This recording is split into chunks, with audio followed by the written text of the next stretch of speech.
Three, two, one. We are live now, ma'am. We can start.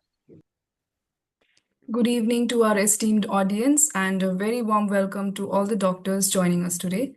I'm Dr. Jessica Dolly, medical advisor at Intas Pharmaceuticals. Intas is one of the leading MNC pharmaceutical companies in the world, present in more than 85 companies. Let us start today's session with a small webinar. शुभं कुरुत्वं कल्याणं आरोग्यं धनसम्पदः शुभं कुरुत्वं कल्याणं आरोग्यं धनसम्पदः शत्रुबुद्धिविनाशाय दीपज्योतिर्नमोऽस्तु ते दीपज्योतिर्नमोऽस्तु ते शुभं कुरुत्वं कल्याणम् आरोग्यं धनसम्पदः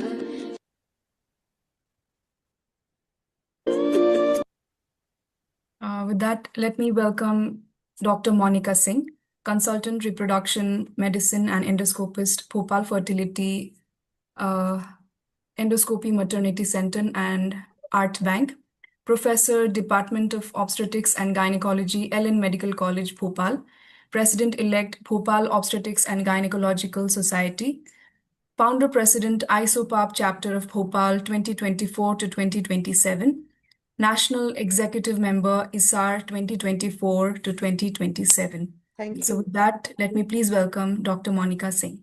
Thank you so much, Dr. Jessica. And Dr. Jessica is a medical advisor from Intas Pharmaceutical, who are offering the academic platform for us since many years.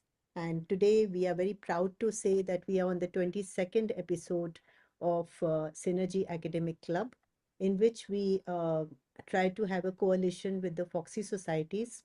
And through them, we try to have a network between the dignitaries of those societies, their members, and our guests. And that is the reason we are able to apply for ICOG points. And Dr. Parag sir is there, the head of ICOG, the chairman of ICOG. So we are very proud of this episode that ICOG supports us left and right. And we are able to do these fantastic webinars every month.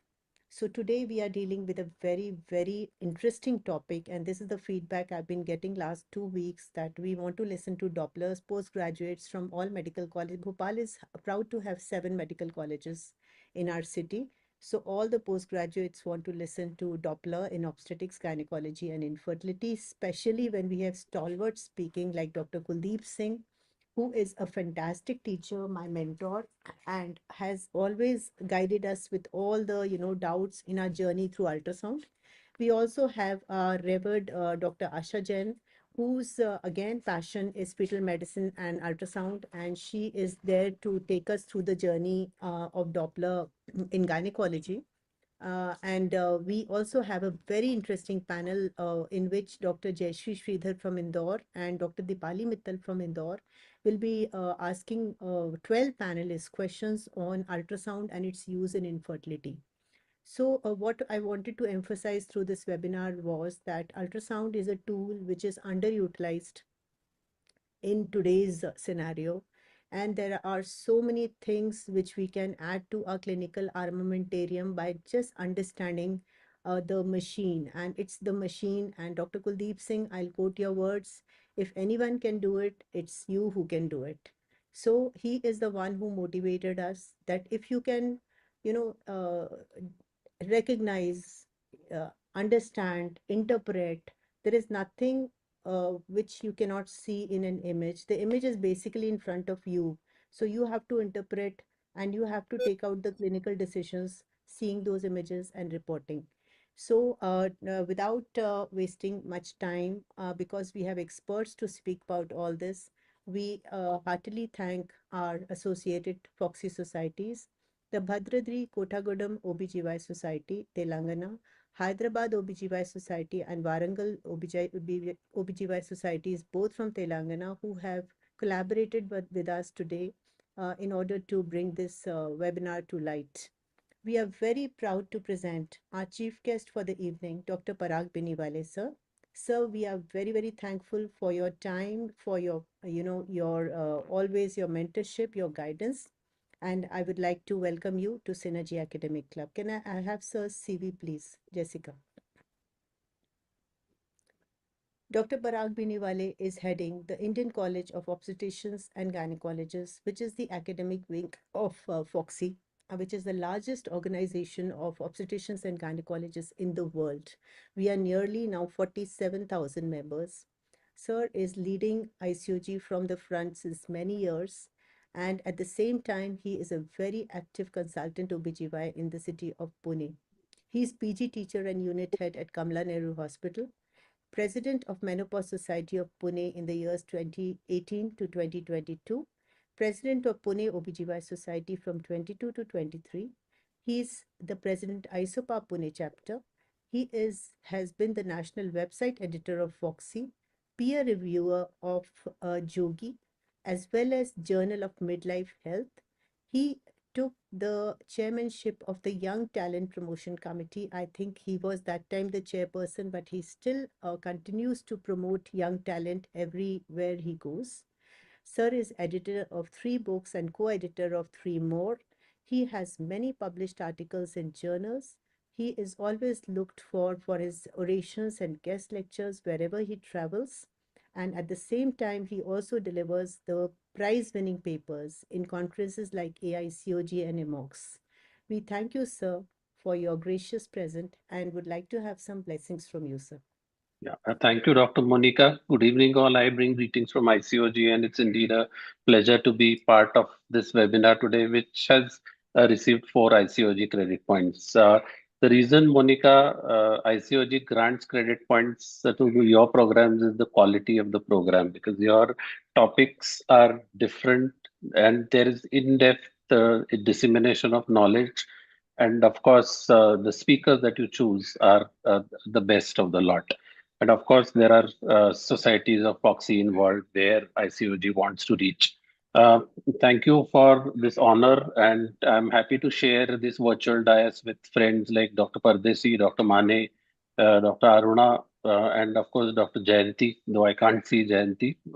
Thank you for honoring all of us. Uh, I think it's going to be a great learning experience. Kuldeep is one of the best speakers we can have. And I've heard Kuldeep on few occasions, and the kind of knowledge he passes on to the students or even the consultants is amazing. And Kuldeep, I know there are so many fans of yours all across the country who've been benefited by your knowledge. So it's really great that you are part of this. And of course, Dr. Asha Jain is also a very, very enthusiastic, learned speaker. Some of us come from an era when ultrasound was not there in the OBGY practice. We hardly used to do any ultrasound. Dr. Pardeshi will certainly remember those days where doing an ultrasound in pregnancy and even for gynec cases was a rarity. But now, in all these years, we've come a long way, and it has become an additional eye to the OBGYN's fingers, because it gives some things, it tells us some things which we can't see or which we can't palpate. So once again, Monica, thank you very much. Best wishes for your future endeavors, and I'm sure you'll continue this great activity that is the Synergy Club. 22 episodes is not a joke. It needs commitment, and I'm really proud that you are continuing this activity with so much enthusiasm over so many months. Thank you very much. Hi, Ranjir. Good to see you too. Right. Thank you, Parag, sir. Thank you, sir. My pleasure.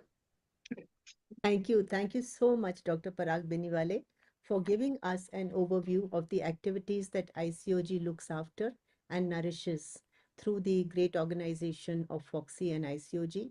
And I consider you as not only the chairperson, but the president of ICOG, and a great person who is disseminating knowledge in great way. And here I would like to tell all postgraduates and students that some of the best certification courses are through ICOG. They are free of cost.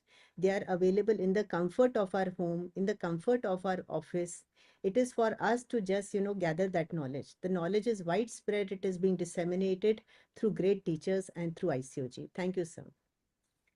Now, with permission of Dr. Parag sir, I would like to proceed to our welcome to of the guests of honor. The Yes, guests please. of honor tonight are, thank you, sir. The guests of honor today evening are Dr. Rajen Singh Pardeshi, sir, the past president AMOX, and also the past VP of Foxy, very much adored and loved senior amongst Foxy circles, and Dr. Ajay Mane, sir, the past VP of Foxy, and again a very, very prominent and a totally respected figure in AMOX and all over Foxy. Can I have Pardeshi sir's CV, please? Dr. Rajen Singh Pardesi brings a smile whenever he walks into a room because I think we have never seen him without a smile. So, sir, I'm so grateful not only for your support to my academic ventures, my professional ventures, but also personally, all the support which you have given to juniors. And he is one person who I can call any time of the day. I think Parag sir and Padeshi sir are the people I call in the morning whenever I'm troubled about something or I'm doubtful about something. We have recently listened to great talk on ectopic pregnancy medical management by Pardeshi sir in VPCon Nashik. Very recently, we were there on Sunday, last Sunday.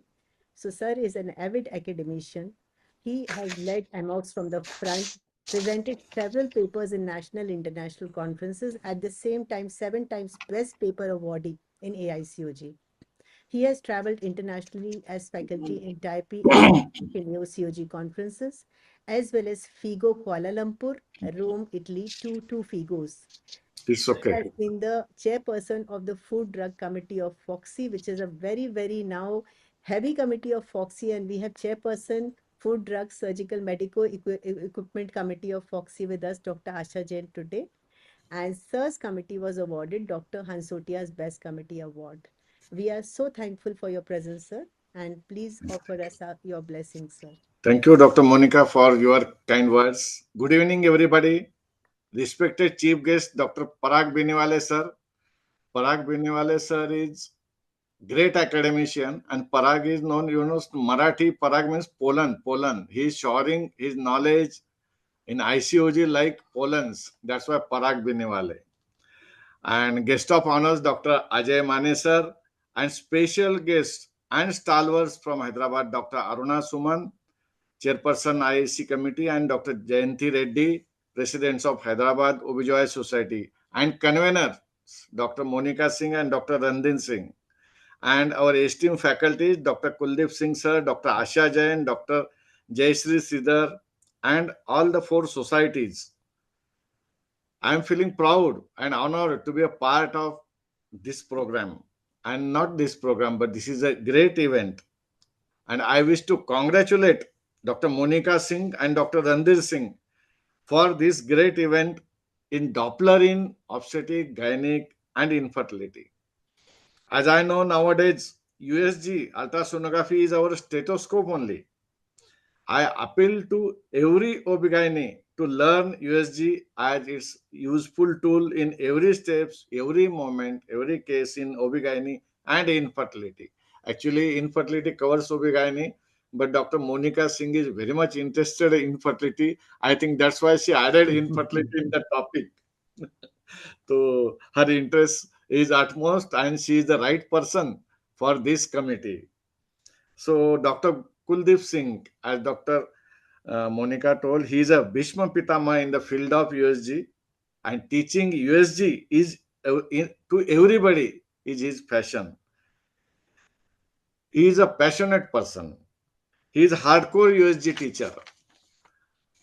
Then, of course, Dr. Asha Jain, my successor, as Dr. Monica told, I was also heading Food and Drugs Committee. She is successor, and she is doing very excellent job and excellent work in the field of this Food and Drugs Committee. Dr. Jayshree Sridhar, Dr. Deepali, and they are the best in this field of sonography, and they will give best of sonography to you. All panelists and chairpersons will contribute this. I appreciate efforts of program coordinators, Dr. Ankita Upadhyay and Dr. Purva Badkar. Dr. Ankita is, now I will remember Dr. Ankita. Sir, send your CV. Sir, I will send you the link. At least 10 times she reminded me. I wish every success to Dr. Monica Singh for her future endeavor in forthcoming election of FOXI as chairperson of Infertility Committee. I think she is the right person to hold this position. I wish every success to this webinar. Thank you. Thank you so much for inviting me. Jai Sri Ram. Thank you, sir. Thank you, Rajendra sir. Thank you, sir, Rajendra sir. And sir, we are so honored by your words of blessings. And now we have another person to bless us, who is sir. आप दोनों को राम लक्ष्मण की जोड़ी बोल सकते हैं, because you're always together and so close to each other and so attached to each other. And trust me, sir, this just came out of my mouth. I was not planning to speak this, but आपने जय श्री राम बोला तो मेरे मुंह से राम लक्ष्मण निकल गया. Yes, yes, yes. सही कहा, सही कहा. So Ajay Mane sir is like. We'll skip this, Monika ji.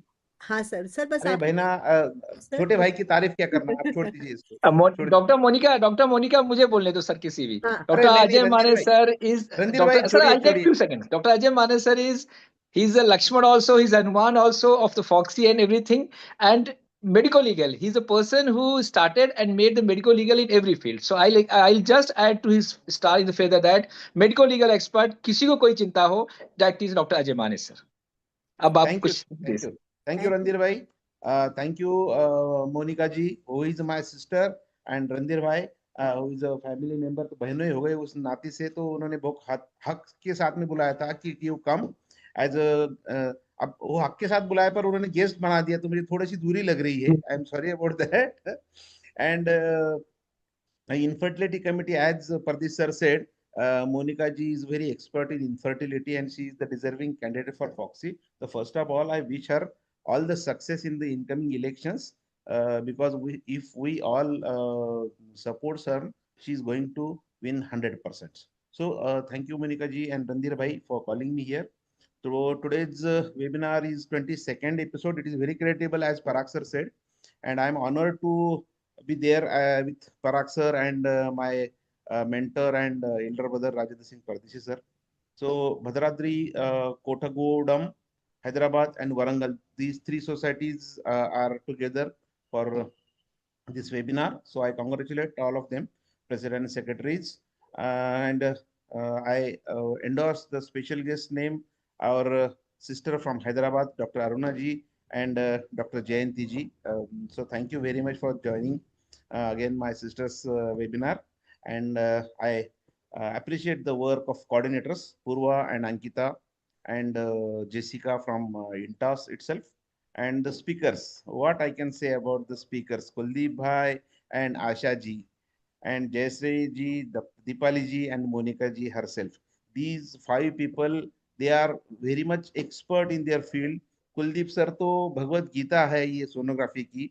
I heard him at least 500 times, and every time I hear his lecture on the same topic, on the same topic I hear his lecture, I get something new from his mouth.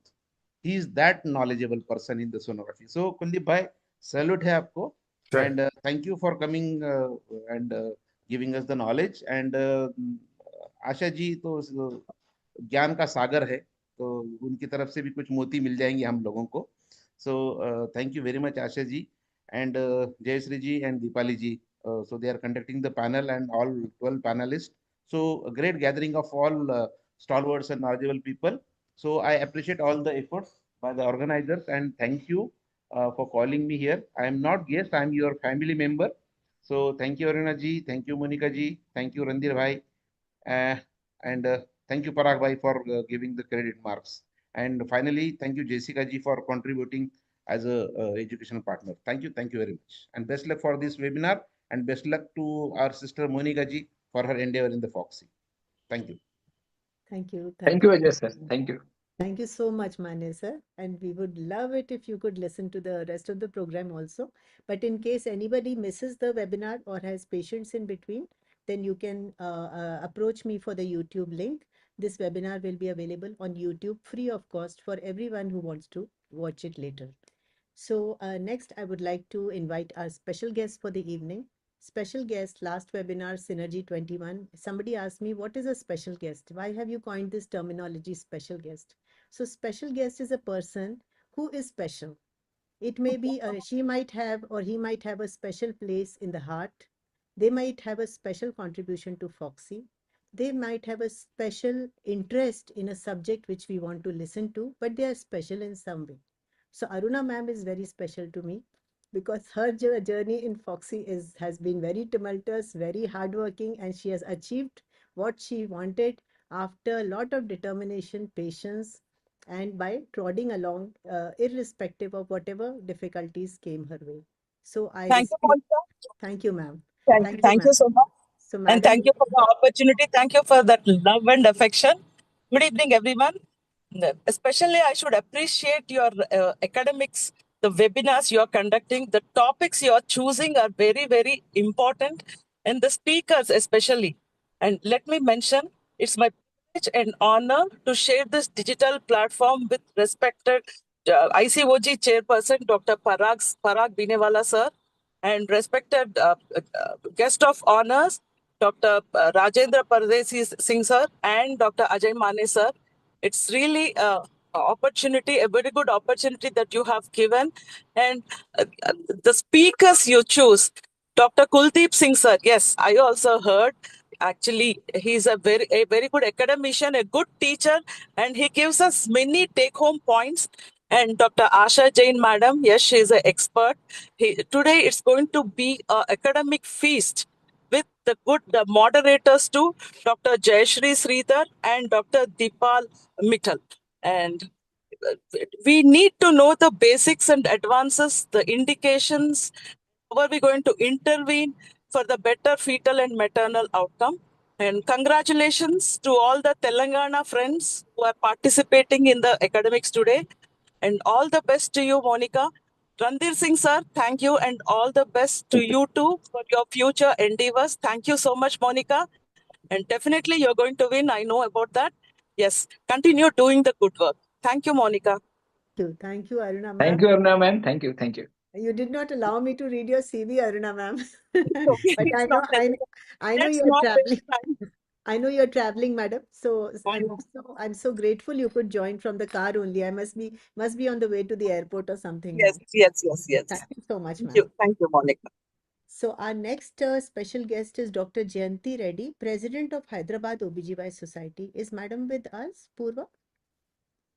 Okay, so we will proceed. No, ma'am is not Right. yet. So madam was a little busy, but today we are honoring the presidents and secretaries of our Telangana societies. The Bhadradri Kotagudam OBGY Society, headed by Dr. Jay Bharti V, President, and Dr. K. Padmavati, Secretary. Madams, you are very welcome to today's webinar, and we are proud to be associated with you and have your blessings. Madams, few words from you, both of you, ma'am. Jay Bharti, ma'am, Padmavati, ma'am. Good evening, all. Thank you, everyone, for making a part of this Synergy 22. All the best to Monica and namaste to all the seniors and my dear friends. Thank you. Thank you so much, Jay Bharti ma'am. Padmavati ma'am, your secretary has also joined. Dr. Padmavati, would you like to speak to us? Madam, please unmute. Thank you very much, ma'am, for this invitation, and wish you very good luck in your future endeavors. Thank you for making us a part of this.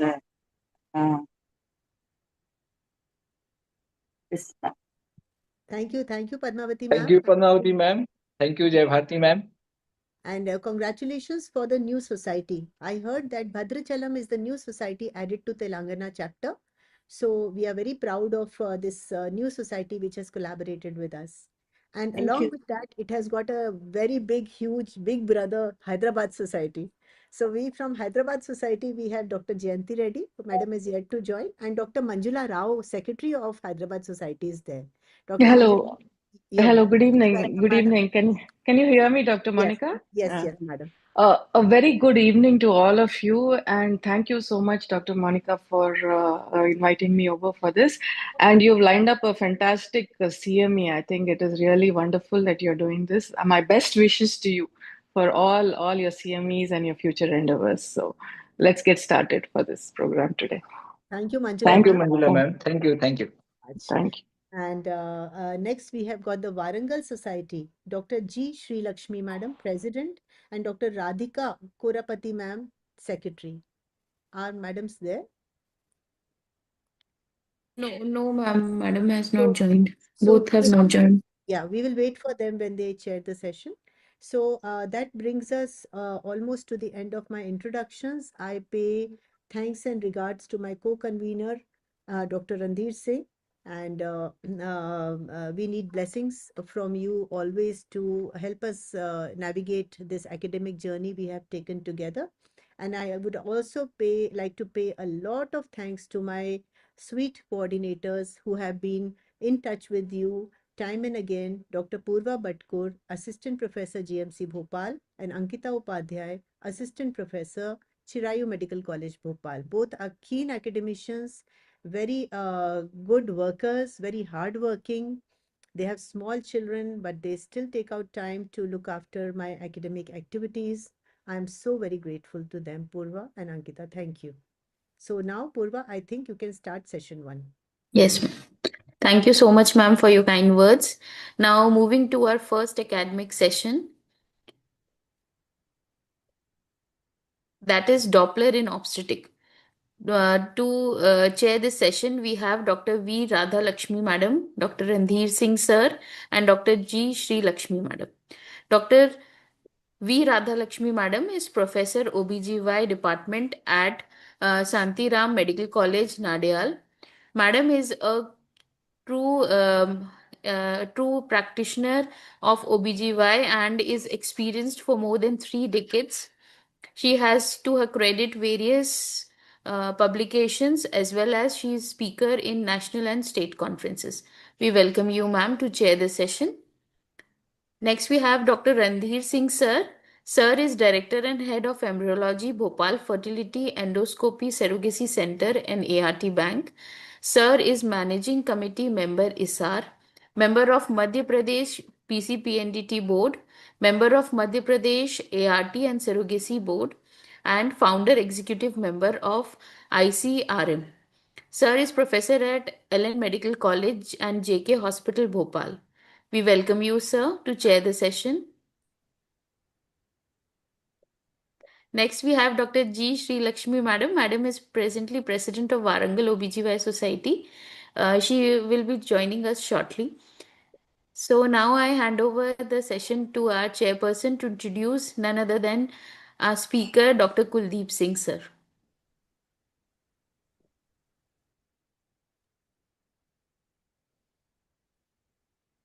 Welcome, Kuldeep sir. Thank you, sir. Thank you so much. Kuldeep sir, we have traveled a lot together. So Yes. I'll request my other chairpersons to give a brief introduction to Kuldeep sir. I think you will only have to introduce because Dr. Achha, Radha okay. has not So joined. Kuldeep sir, as I know very well, Kuldeep sir is one of the, I think, the best teacher. And if anybody CV, knows please. that, Next slide. and I know I don't need his CV on to be read because I know him personally so long. The best part is that whatever is being done, but he's the best academic for the USG. And as a you might be a best radiologist, but you have to be a good teacher also in the medical colleges, because in medical colleges we have Purva, you are attached to a medical college. It doesn't mean that HOD will be the best teacher. A junior lecturer becomes a good teacher favorite. So he's a favorite teachers. I'll consider him. And during COVID time, I think what classes you have taken, sir, it's great. I salute you, sir. So you're the best person. And so Monica and we always keep in mind that if anything comes for Doppler or sonography, Kuldeep sir is the best. So Kuldeep sir, the platform is for you. Today's talk. Thank you. Thank you so much, Randhir sir. Thank you, Monica. And I'm going to start sharing my screen. I'd like to thank all the seniors who've really, I'm always grateful to them. Parag sir, Pardesi sir, Ajimane sir. Ajimane sir is just like a brother. So it's always nice. If we can stop sharing, then I can start sharing my screen. Ji. Kuldeep sir, हाँ जी, आपका CV change करो. 600 lectures मैंने बहुत सालों से देखा है. वो कम से कम अभी 6000 हो गए होंगे. मुझे लग रहा था कि हाँ जी सर जरूर बोले. करता है सर, मैं करता है वही जाना पड़ता है हर जगह ना, तो मैं यही नहीं चेंज कर पा रहा हूँ, मैं कराता सॉरी हूँ सॉरी, सर। आपको डिस्टर्ब किया, पर वो नहीं 6000 पक्का होंगे, एक एक जीरो बढ़ा दीजिए ऊपर का। Yes, sir. Yes, ठीक है sir. सर, ठीक है जी। Thank you sir, thank you. So I'm just going to start sharing my screen, and we're going to go from the basics because there's no point straight away climbing on to the advanced things. We need the basics first. So I'm just going to be coming up with the basic scans. Let me just start sharing.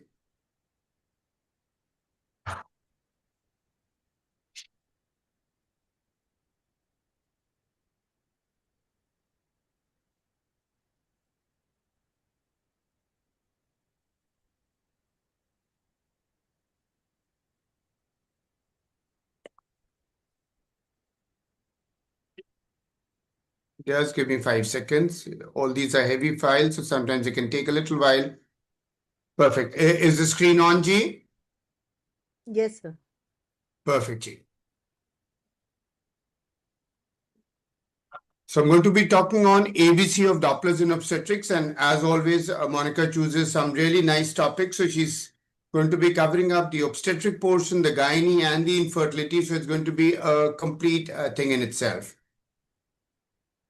There are plenty of you members of Sono School.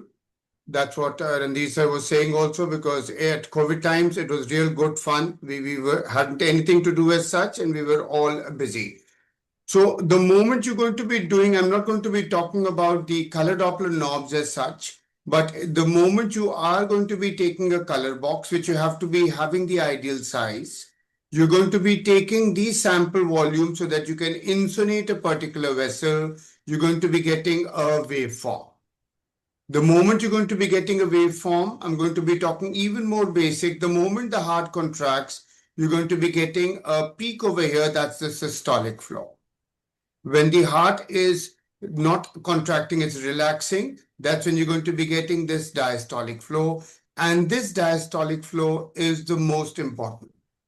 That is where you're going to be realizing how much of blood is flowing, because this is what is going to be telling us about the amount of blood flowing. Monica, I hope the slides are moving comfortably. Yes, they are, sir. Thank you. Nowadays, we rarely get to see a systolic notch, but we need to be always and always careful about a diastolic notch. We need to understand at what week of gestation is the diastolic notch comfortable, or when do we need to be really looking in for or starting any sort of treatment. The moment you're going to get a waveform, we know this is systolic flow. This is diastolic flow. We're going to be getting these readings. You can either do a manual measurement, an automatic measurement, where it's just going to be getting all the waveforms included and take a measurement, or you can take a semi-automatic measurement where you can choose either one waveform or two waveforms and the machine is going to calculate. I normally prefer the manual measurements because sometimes if there's a noise or there's other spots over here, the machine is not going to understand and it's going to cover up those and we're going to get a wrong reading. These are the three indices where we need to be careful about. I'm going to be talking today only on color Doppler in obstetrics in the third trimester. That's to basically understand the FGR and the SGA bit, when and how to use it. Might be one of these days we're going to be taking another session on, and then that's when we can talk on anemia and we can talk about corpus luteal flow and the initial 11 to 14 weeks flows as well. So the moment you're getting these three indices, the systolic diastolic ratio, the resistive index, and the pulsatility index, all these three indicate the impedance or the resistance to flow. So if these values are high, means the resistance is high. What it basically means, the blood flow is less. So if you see over here, if the diastolic flow is going to be less, all these values are going to be high. So if there is going to be less blood flow in the umbilical artery, we need to be, I'm going to be telling you about that as well. When there's less blood flow, there's increased resistance in the umbilical artery, these values are going to go up. We nowadays talk about percentiles. So the PI is going to be more than the 95th percentile. The moment that is happening, we're going to be having an aortic body chemoreceptor stimulation, where there's going to be more blood flow going towards the vital organs, and the most vital organ is the brain. The others are going to be the suprarenals and in the coronary arteries to the heart as well. So if there's going to be more blood flow, that means the resistance has to go less, and you're going to realize that the PI value is going less than the 5th percentile. So if you have that basic clear in your mind, we're never going to be making a mistake, because we need to understand this is going to go wrong, then only this can go wrong, rather than vice versa. So that's how you need to be following it up. So what we really like to do is, what all do we really need to monitor? We need to monitor the growth. We're looking in for biometry. So you're going to be measuring in the cranium the biparietal diameter. You're going to be measuring the head perimeter, and always make it a practice of measuring the occipitofrontal distance as well, because if you have a dolichocephalic head, that means it's more oval, or if you have a brachycephalic head, that means it's more rounded. You'll have to discard the BPD and take the head perimeter. You need to be measuring the abdominal perimeter, and you need to get the correct sections. You need to be plotting. Use the same ID for the patient. You're going to be looking at the femoral length as well. Use the same ID so that you can plot it, and then you can know at what centile was it earlier and at what centile is it now. You need to be figuring out the fetal compensatory mechanisms. You need to predict the hypoxemia and the acidemia, and I'm going to be telling you as I go through my talk as to what all vessels you're going to be looking at for Doppler. In the environment, you're supposed to be looking at the amniotic fluid index, and you're supposed to be taking care of the CTG and the biophysical profile. What are you really trying to do? What is the perspective? First and foremost, exclude fetal anomalies. There is no point going straight away on to measurements, or if somebody's asked you for a Doppler, no. Even if you're doing an ultrasound at 30 weeks, it does not mean that you have to do a complete anomaly scan, but an eyeballing is a must. You need to be aware of that you're not looking at an anomaly which could have manifested later. So be careful on that. Evaluate the fetal size. Quantify the Leica amnii. Evaluate the biophysical parameters and assess the placenta, the cord, and the cervix. Now, we need to be knowing a few definitions. What is an SGA? A small for gestational age fetus. It's a fetus below the 10th percentile for gestational age. This fetus is otherwise healthy, has a relatively low risk for perinatal morbidity and mortality. The reason is the Dopplers are normal in this case. That's when we're going to label it as a small for gestational age. If you're looking at a fetal growth restriction, we've stopped using the word retardation now. We have an FGR fetus, is a small fetus, which is going to be less than the 3rd percentile, irrespective of what the Doppler readings are. Whether they are normal or abnormal, less than the 3rd percentile, it is an FGR. If it is below the 10th percentile, I'm going to think of whether it's an SGA or an FGR. Normal Doppler, it's an SGA. If there are Doppler abnormalities in the uterine arteries or fetal vessels, we know we're looking at FGR. We have two types of the Doppler circuits. We have a uteroplacental circuit. That's when we are trying to look in at the uterine arteries. What do we do with those? I'm going to be telling you. And we have a fetoplacental circuit where we're trying to look in for the umbilical artery, the middle cerebral artery, and the ductus venosus. Now we need to understand when there is blood flow going inside via the placenta, it comes in via the umbilical vein. Via the umbilical vein, there's going to be something that's going to be provided with the ductus venosus, and we'll understand as we come to it that why is it so important. Weight below the 10th, SGA, below the 3rd or below the 10th with abnormal Doppler, FGR. Now, what's a protocol for FGR? You need to identify a small fetus. How do you know at this time is this fetus small? you need to be clear on the dating scan. The dating, however small a picture is, or however shabby a report is, you're not going to be able to date the pregnancy after 24 weeks. Ideal time is 7 to 8 weeks. Or if somebody has done an ultrasound at 11 to 14, get those papers and try and date the pregnancy. That's when you're going to figure out whether this fetus is small or not. Once you know it's a small fetus, you're going to figure out whether it's an FGR or an SGA. You know it's an FGR, whether is it early or late onset FGR. Then we need to understand what are the parameters for fetal follow-up. Just diagnosing this is not going to help. You need to figure out what all parameters I'm going to be using, when am I going to be calling them, and a stage-based management protocol. In terms of Dopplers in FGR, you need to identify the vascular bed resistance. That's what you're going to do with the uterine arteries and the umbilical artery. To understand the fetal adaptation, it's going to be middle cerebral artery. And to identify the cardiac decompensation, you're going to be looking at the ductus venosus and the umbilical vein. So we basically have these three vessels which are most important. We have the ductus venosus, which is going to take the blood flow inside. We're not talking about the umbilical vein.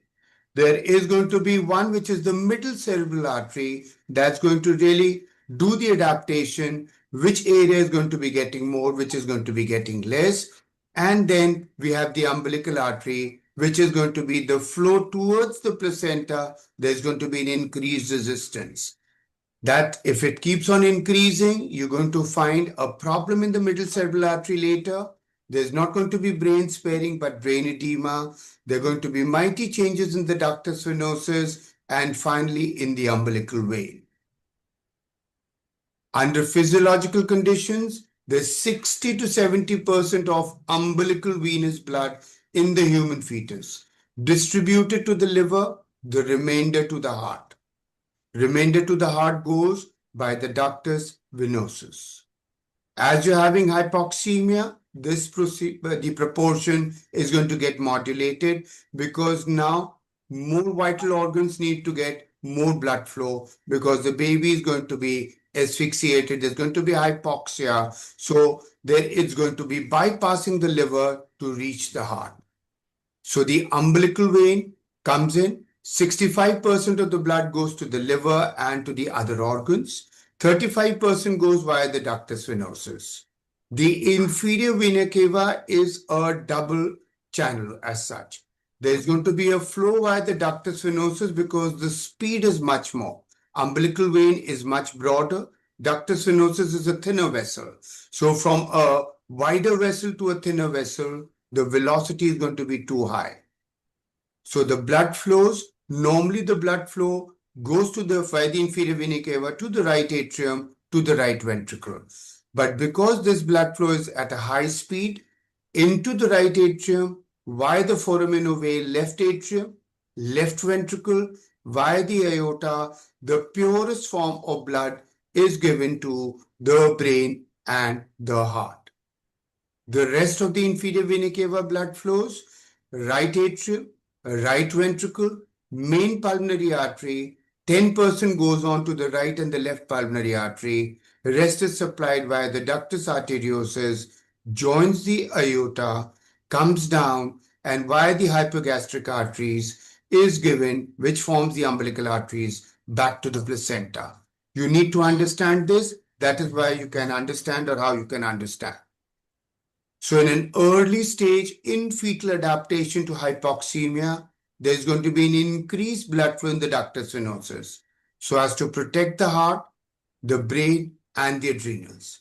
This is what is called the brain sparing reflex. There's going to be reduced flow to the peripheral and the placental circulations. Towards the end, what is the information we need to give to our neonate? We are basically telling them there's less blood flow to the non-vital organs. So there's going to be less blood flow going to the kidneys. So there's going to be oliguria. There is going to be oligohydramnios. Less blood flow going to the gut. to the gastrointestinal tract over there. So there is going to be chances of necrotizing enterocolitis. There's going to be less blood flow going to the lungs, and these babies are going to be susceptible to the respiratory distress syndromes as well. So that is the information you have to be giving to the obstetrician, to the neonatologist, so that they're aware of what to expect. Now, as we're going ahead with the vessels, in terms of interpretation of fetal arterial, we're looking at fetal arterial is umbilical arteries, middle cerebral arteries. Venous flow is ductus venosus, which is very important. And the other artery that we look, which is not fetal, is the uterine arteries. So a severe fetal redistribution would normally be followed within 2 weeks by the development of reduced biophysical profile, abnormal venous Dopplers, and suboptimal CTG. A growth-restricted fetus would usually develop an abnormal umbilical artery waveform before developing fetal arterial redistribution. CPR would not be in fetal Doppler cardiopulmonary resuscitation, but cerebroplacental ratio. And this is the middle cerebral artery PI divided by the umbilical artery PI. One of the most sensitive markers for redistribution, especially in late onset FGR. If the sonologist or the radiologist or whichever specialist has done a scan, normally we all mention the CPR, the cerebroplacental ratio. Somebody has not mentioned it. We can go in for the percentiles, but if the value is less than 1, we know that's a word of caution. So just go to these two values, and if you know the umbilical artery PI, if the denominator is more than the numerator, you know the value of CPR is going to be less than 1. The CPR abnormal, even when individual MCA, might be this hasn't gone less than the 5th percentile. This hasn't gone more than the 95th percentile, but the CPR is tending to trouble. The value could be going less than 1 is the earliest sign of redistribution and cerebral hypoxia, especially it's a sensitive marker in late onset FGR. What does abnormal CPR correlate to? A higher incidence of fetal distress in labor requiring an emergency section, a lower cord pH, acidotic fetus, increased admission rate to the NICU. So we have to be giving much more importance to the cerebroplacental ratio. Venous Dopplers, extremely important. If CPR is very sensitive for late onset FGR, the ductus venosus is very sensitive for early onset FGR. You're looking at less than 30 weeks of gestation, severe FGR, chronic placental insufficiency, and you know there is trouble in the umbilical arteries. This is to prolong the pregnancy so that you can give them the steroids for fetal lung maturation. It's an additional non-invasive information on the functional capacity of the fetal heart. All this is reflecting the right side of the heart. So you need to be watchful for this. If that is going to start failing, there's bound to be trouble coming back. So it tells us the optimum timing of the delivery. It's indicated in cases where you're looking at an absent or a reversed end diastolic flow in the umbilical artery. You need to understand this is how the sequence of events is. There's going to be a growth lag. There's going to be a problem in the umbilical artery, less flow going here, more flow going this. There's going to be redistribution. The weight is going to go down. Further, there's going to be a reduction in the amniotic fluid. Further on, you're going to be looking at absent or reversed end diastolic flow, changes in the ductus venosus, abnormal CTG, and then you're going to be looking at fetal death. Now, how do you distribute this? If I'm looking at 32 weeks or more, the moment I'm setting on this, I'm going to be thinking of termination of the pregnancy. I'm looking at less than 32 weeks, I can reach up to here and I need to be watchful the moment the ductus venosus starts going back. Now, why do we have these discrepancies? I'm going to be telling you with these two charts, which I'm going to be explaining just now. This is early onset FGR. The chronic changes in terms of uterine, umbilical, middle cerebral artery are taking place in weeks. The acute changes in terms of hypoxia and acidosis, serious injury or death, in which the ductus venosus is going bad, finally the CTG is giving trouble, is going to take place and give us a week to 10 days. So the moment we're jumping onto this, we still have time. What happens when you're looking at late onset FGR? The chronic changes are taking place in weeks. That's perfectly fine. But the acute deterioration takes place in a matter of hours. That is why the moment you're looking at changes here, don't think further. We need to be thinking of delivery, thinking of termination. We have these two types of FGR, the early onset, that's before 32 weeks. It's easy to identify, difficult to manage, and that's more because of the prematurity. The good thing is they are fighters. They suffer chronic hypoxia, have a better tolerance for hypoxia. 20 to 30% of FGRs are these, and early PE manifests in almost half of the cases. So these are basically, in the sense, if you have a 2200 gram late onset FGR, will be giving you more trouble rather than a 1200 gram early onset FGR. Late onset, after 32 weeks, near term, difficult to identify. Baby is a little patla, so what? Why should we get a Doppler done? No, we need to be getting those Dopplers done. They have a poor tolerance to hypoxia, and 50% of unexplained near-term stillbirths are because of late onset FGR. It goes unidentified. The patient came to you a little bit less in terms of the growth. Okay, come back again, and they come back in 48 hours and there's an IUD. So just be watchful. 70 to 80% of FGRs are late onset FGRs, and association with preeclampsia is low. The same thing in a chart over there for both the things.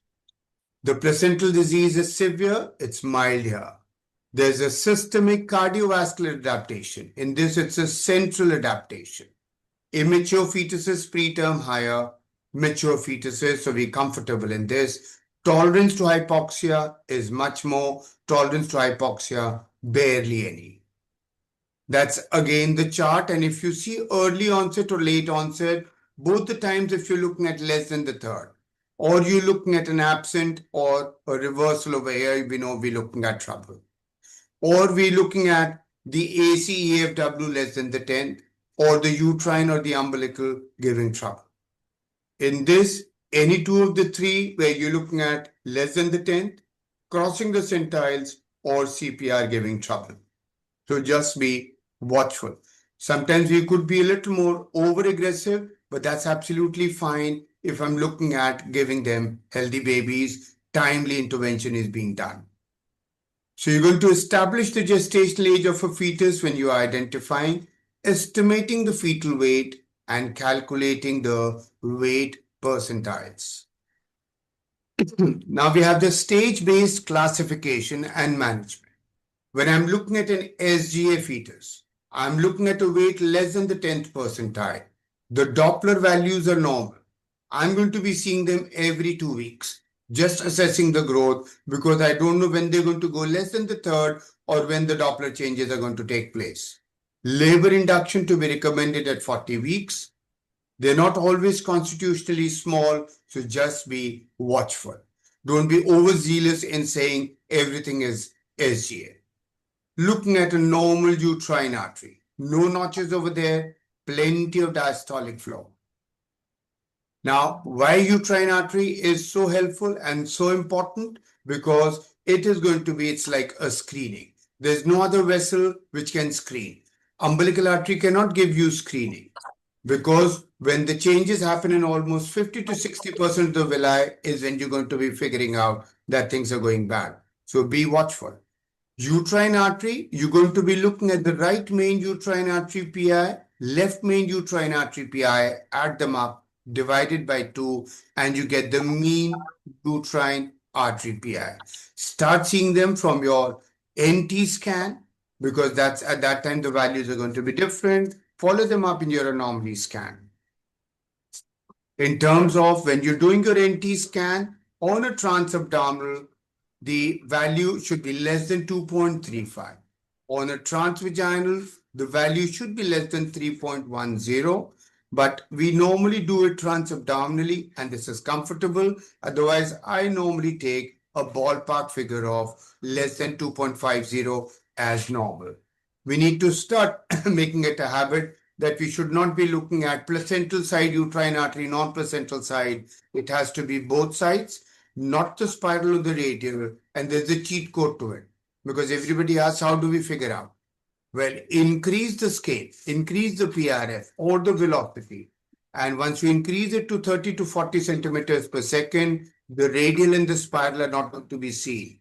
Now there are only two types of vessels, either the uterine or the iliac.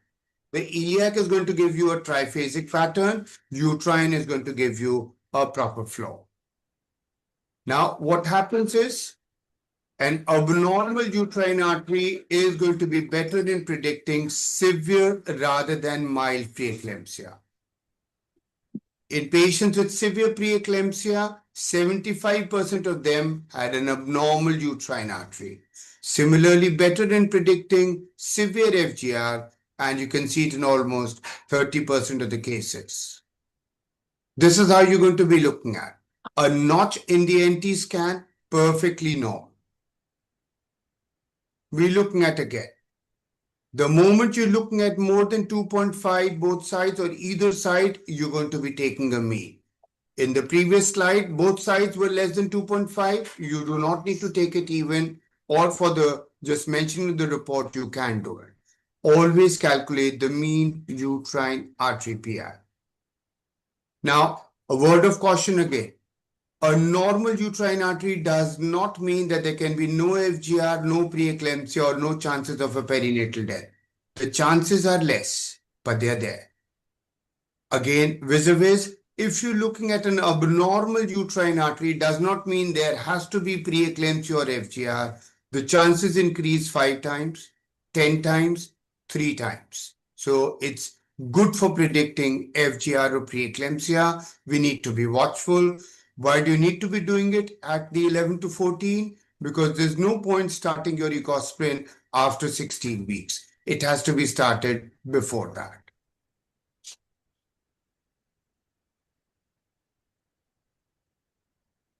Sorry, we're holding on for 5 seconds. There's a video, so that's going to start off just now.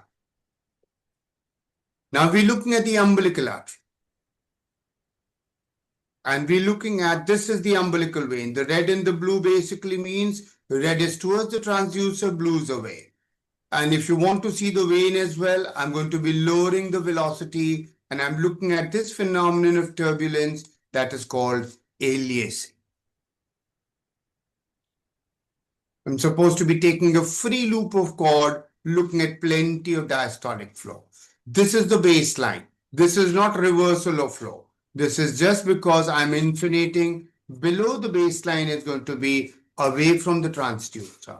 Above the baseline is going to be towards the transducer. This is systolic flow. This is diastolic flow. We're looking at plenty of flow in diastole. Then we come on to the circle of Willis. I'm looking at the middle cerebral artery. Middle cerebral artery. And I'm looking at the anterior communicating anterior cerebral. I can be insonating this. I can be insonating this vessel. If you see, this is red, this is blue.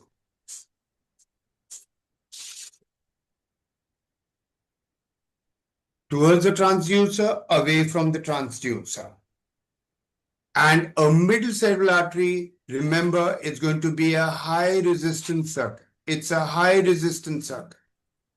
So there's going to be less diastolic flow. When there's a brain sparing, the diastolic flow is going to increase. That is when it becomes a low resistance circuit.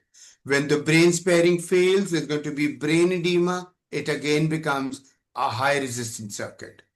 Now the question is, How do I know whether this is this is normal or this is brain edema? Well, in this, the ductus venosus and the umbilical would be almost normal. In brain edema, both of them would be giving trouble.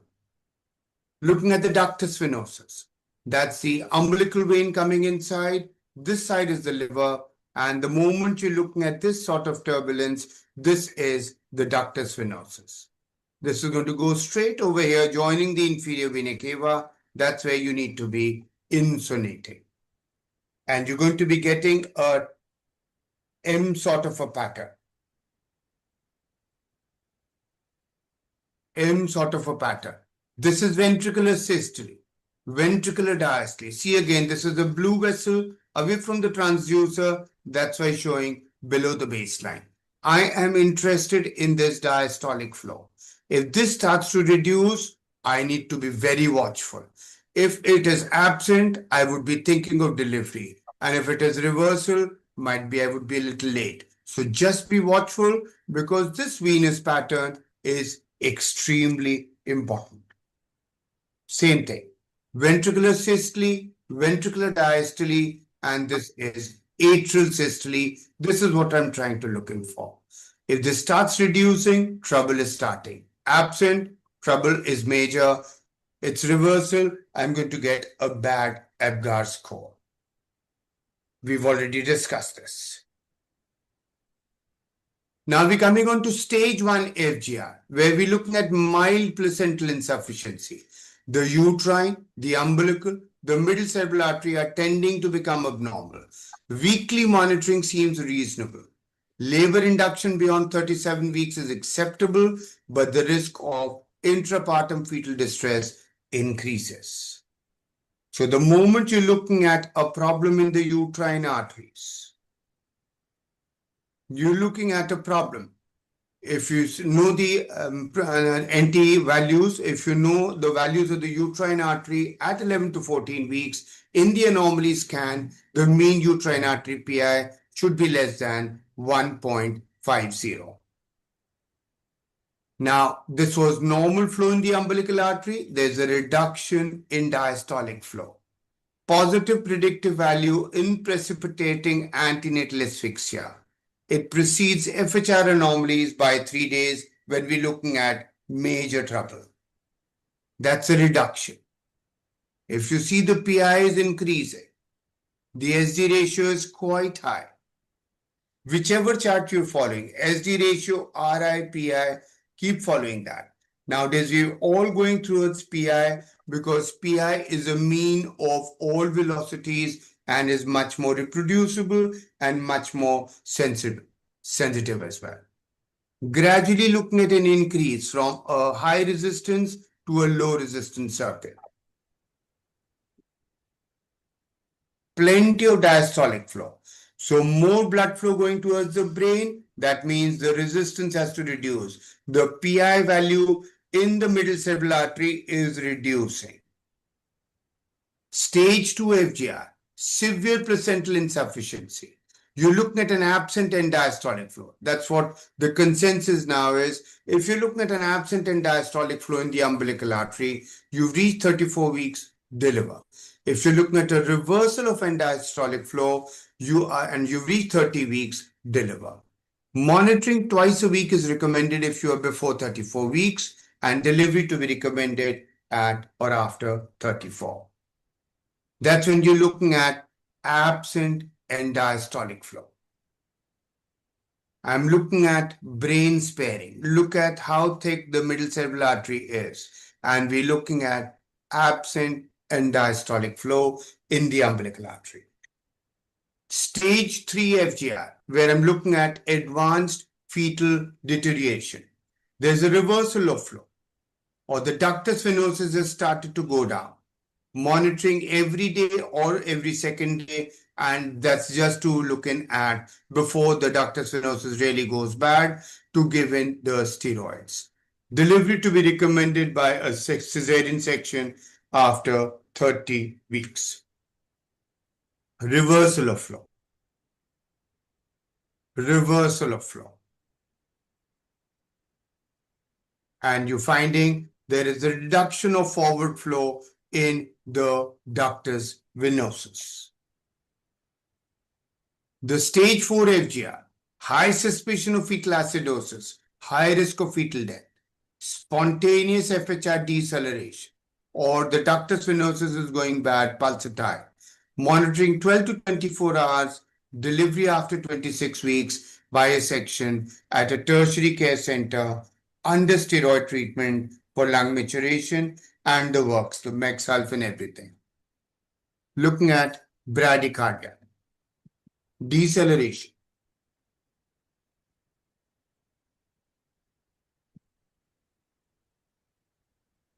looking at a reversal of flow in the ductus venosus.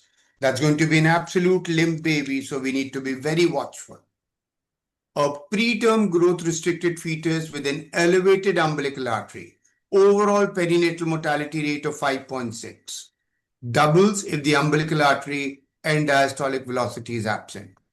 And see over here, the moment the venous Dopplers are going bad, it increases 6 times. It's predominantly due to an increase in the rate of stillbirth. So reverse flow in the umbilical artery, pathological waveform in the venous system, best predictors of severe fetal distress. So termination of pregnancy must be considered as soon as possible. Now, the question again is, we've already gone through the Graticost classification as to what and when to monitor, but otherwise it's dictated by the severity of growth restriction. The gestational age. If you're looking at 37 weeks and you find things are not comfortable, deliver. There is no point repeating the biometry every second day. You need at least a gap of 2 weeks. And you need to be following up. Nowadays, we gradually skipping the AFI. The AFI has to be either the AFI or the DVP, the deepest vertical pocket, or the amniotic fluid index. You need to be evaluating the Leica-amnia. The gestational age at decompensation is the primary determinant. Then the second thing is neonatal care. If you cannot take care of a 1200 gram baby, there's no point delivering. You need to be delivering only and only when you reach 1500 or an 1800. So tell them to deliver at another place. Do not take the baby in terms of it has to be an in utero transfer. Less than 32 weeks, every day gained is useful. Every week that is being gained, the outcome improves by 40%, and the venous Dopplers are the best in deciding this. 32 to 34 weeks, steroids in delivery once you're looking at absent and diastolic flow. We're not thinking of only a live fetus. We're looking for intact survivability. The risk of intrauterine compromise has to be weighed against the potential risk of iatrogenic premature delivery. There is no harm in doing Dopplers every 48 hours, 72 hours, every day whenever required, because what is most important is you deliver them fast. Mama's tummy or the uterus is the best NICU. So as long as things are comfortable there, let the baby be there.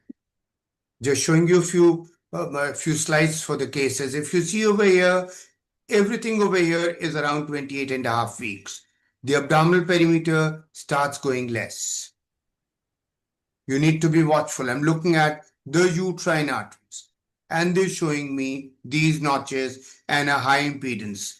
That's a high resistor, the pulsatility index. We're looking at almost 30 weeks. I'm looking at absent and diastolic flow. I'm looking at things are tending to go bad over here in terms of the brain sparing. Looking at reversal. And as it progresses further, we're looking at an increase over here in the diastolic flow in the middle cerebral artery. And that's when I'm looking at brain sparing. The PI is less than 1. Reversal.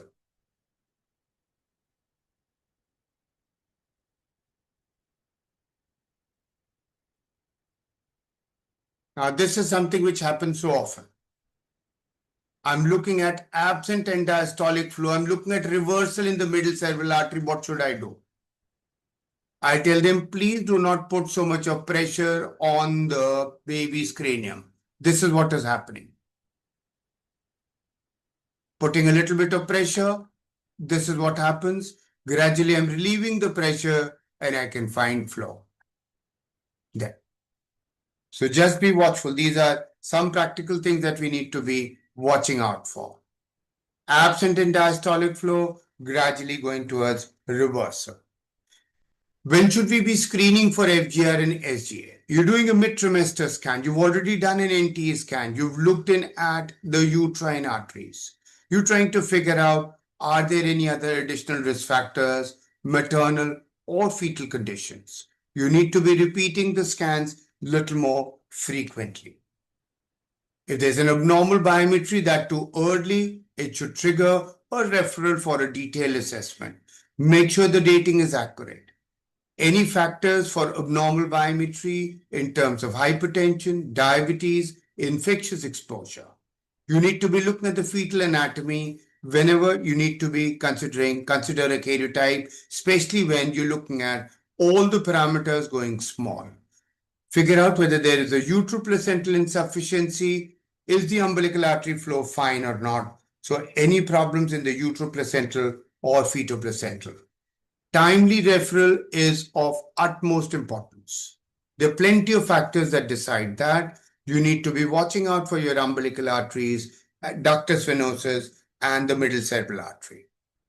The primary goal of antenatal evaluation is to identify fetuses at risk for intrauterine injury and death so that intervention and timely delivery can prevent progression to stillbirth. So the last carry-home message, management of FGR and the decision to deliver is an optimum balance between minimizing fetal injury or death versus risk of iatrogenic prematurity. Let's not be overzealous, fatafat deliver kar dete hain. Let's be watchful so that we have the baby coming out at the right time. Start using your Dopplers judiciously from your NT scan. Use it whenever needed in the anomaly scan, and then start not only a growth scan or a well-being scan, it has to be Dopplers whenever you're tending to do it. If it's absolutely fine, you might tend to avoid, but otherwise there is no harm in doing 1 or 2 just Doppler readings of the middle cerebral artery and the umbilical artery, and you're going to be doing a fab job of giving a crying baby to the mother so that the mother and father and the rest of the family can be happy. Thank you. Thank you so much.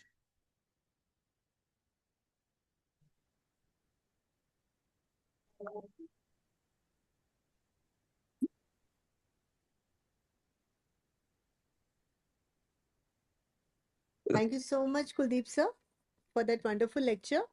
Thank And you. I'm really grateful to all the viewers and all our faculties who have been there. And on behalf of Dr. Randhir and myself, we thank you for that elaborate talk. And of course, ye dil mange more. We really want to ask so many questions from you and queries from you. But I think every teacher would say there's a learning curve to ultrasound, and practice makes you perfect. Just keep doing and keep making mistakes and learning from the mistakes. And sir, any message to our youngsters who are starting on Dopplers? How early can they report, and should they take advice of a senior? What should be the threshold for referring a patient?